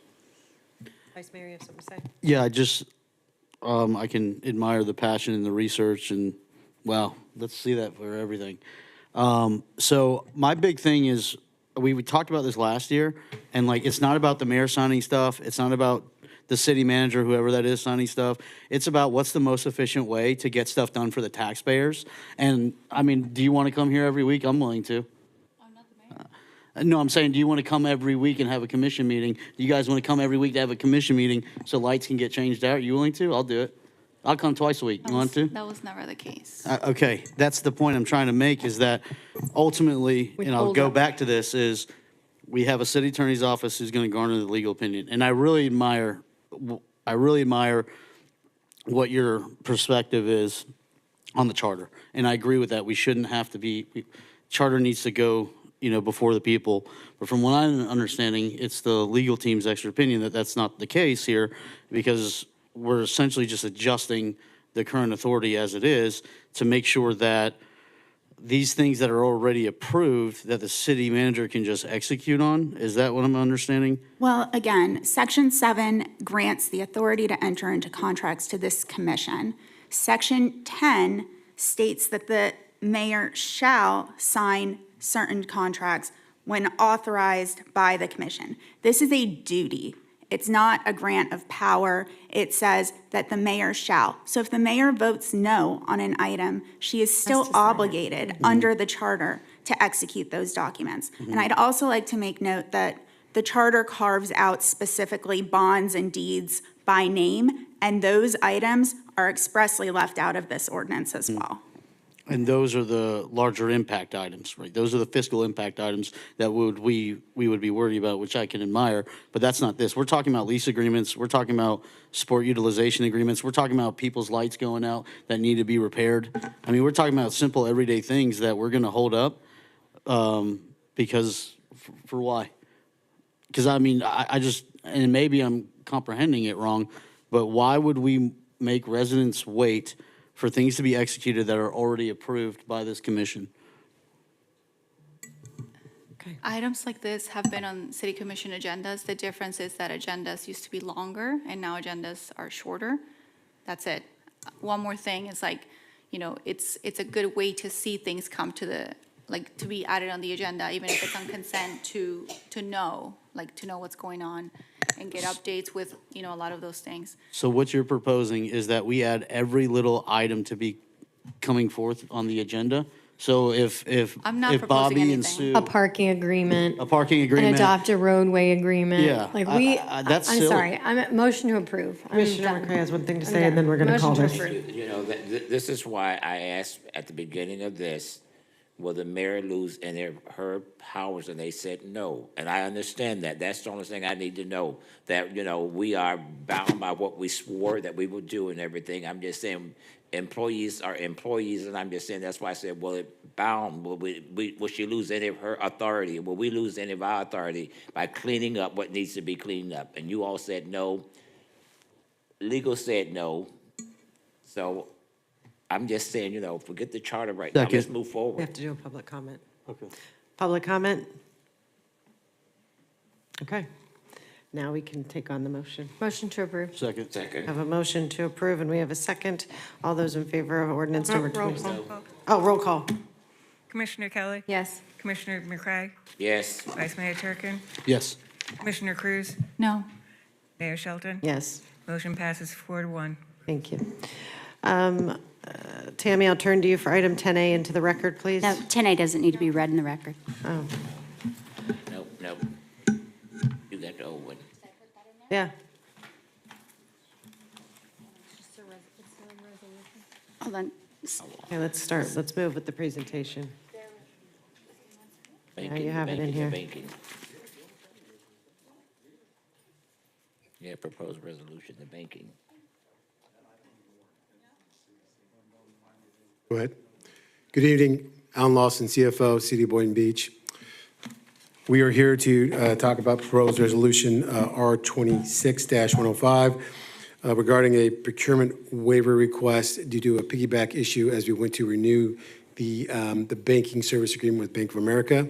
I'm going to let my director here discuss the specifics around the procurement because it gets very confusing. Yeah, hi, Andrew Rozwadowski, your Procurement Director, City of Boynton Beach. When we reviewed the... Yeah, can you speak into the mic? Oh, sorry. When we reviewed the renewal for the Bank of America, it was actually determined that the city... Andrew. Yep. I know you're tall. You can go to the taller mic over there. Is that better? There we go. Okay, sorry, guys. Andrew Rozwadowski, your Procurement Director at the City of Boynton Beach. Good evening, Mayor, Vice Mayor, and Commissioners. So when we reviewed the contract amendment for the Bank of America, it was determined that we were actually not piggybacking anything because we piggybacked the solicitation process, but not the contract. Therefore, we need to request a waiver or we're not going to have a banking contract. So that's basically why we're here today.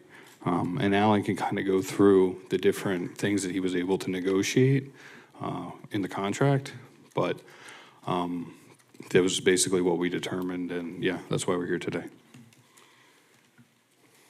So we've had a 17-year relationship with Bank of America. The biggest piece of this is that we're going through an ERP as well, and they are actually already connected with Workday. They've already integrated. It is critical to the success of our actual ERP conversion, which takes place October 21st, that we maintain this contract going forward. We have multiple active accounts.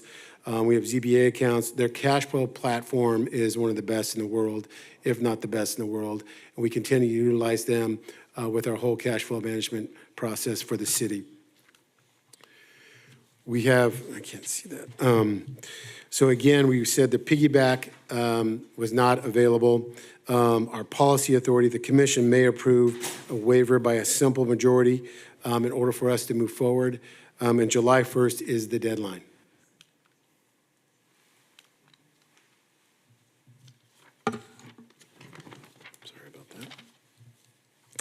From a cost perspective, we're essentially, page 4. The approval ensures the uninterrupted, cost-effective banking services for the city of Boynton Beach. Again, 17-year relationship. It is critical to the success going forward with our ERP. And then The cost service is actually neutral over the 5 years, and we got a loyalty credit for $30,000. So right now, it's actually going to be costing us nothing to move forward with our existing contract. And that is it. I have a question. Will Bank of America be handling our CRA funds as well? No, sir. I feel better. Commissioner Kelly? No, I'm good, thank you. Vice Mayor Turkin? I just want to thank you both, and thanks, Andrew, for everything you do. I would highly suggest everyone sit down with Andrew. He's a wealth of knowledge, and him and I talk AI all the time about how to improve processes, and yeah, we're blessed to have you in the city, so thank you. Actually, it was his policy change to our policy that actually caught this flaw. So kudos to him on that. So if you guys know that we changed our procurement policy through our own procurement policy for the city is what caught this flag. Yeah. Awesome. There's nothing further. Do we have a motion to propose? Motion to, second. We have a motion for R26-105 and a second. All those in favor say aye. Aye. All those opposed say nay. Motion passes unanimously. Any final comments, or do we have a motion to adjourn? Before we go, wait. All right. 60 seconds with Mac. That's right. These future agenda items. 1 I'm minute, just- McCray. Oh, that's Yeah. good. That's a good point. Right, Yeah. the future agenda items, I'm just saying, we can next time slow down and just start putting some dates on these so that we can start getting some of these off. A lot of them just repeating themselves. That's a Vice Mayor. That's a great point. Okay. We have a motion, we have a second to adjourn. All those in favor say aye. Aye. All opposed say nay. With no further business to discuss, the meeting is adjourned at 8:55 PM. Thank you, everyone.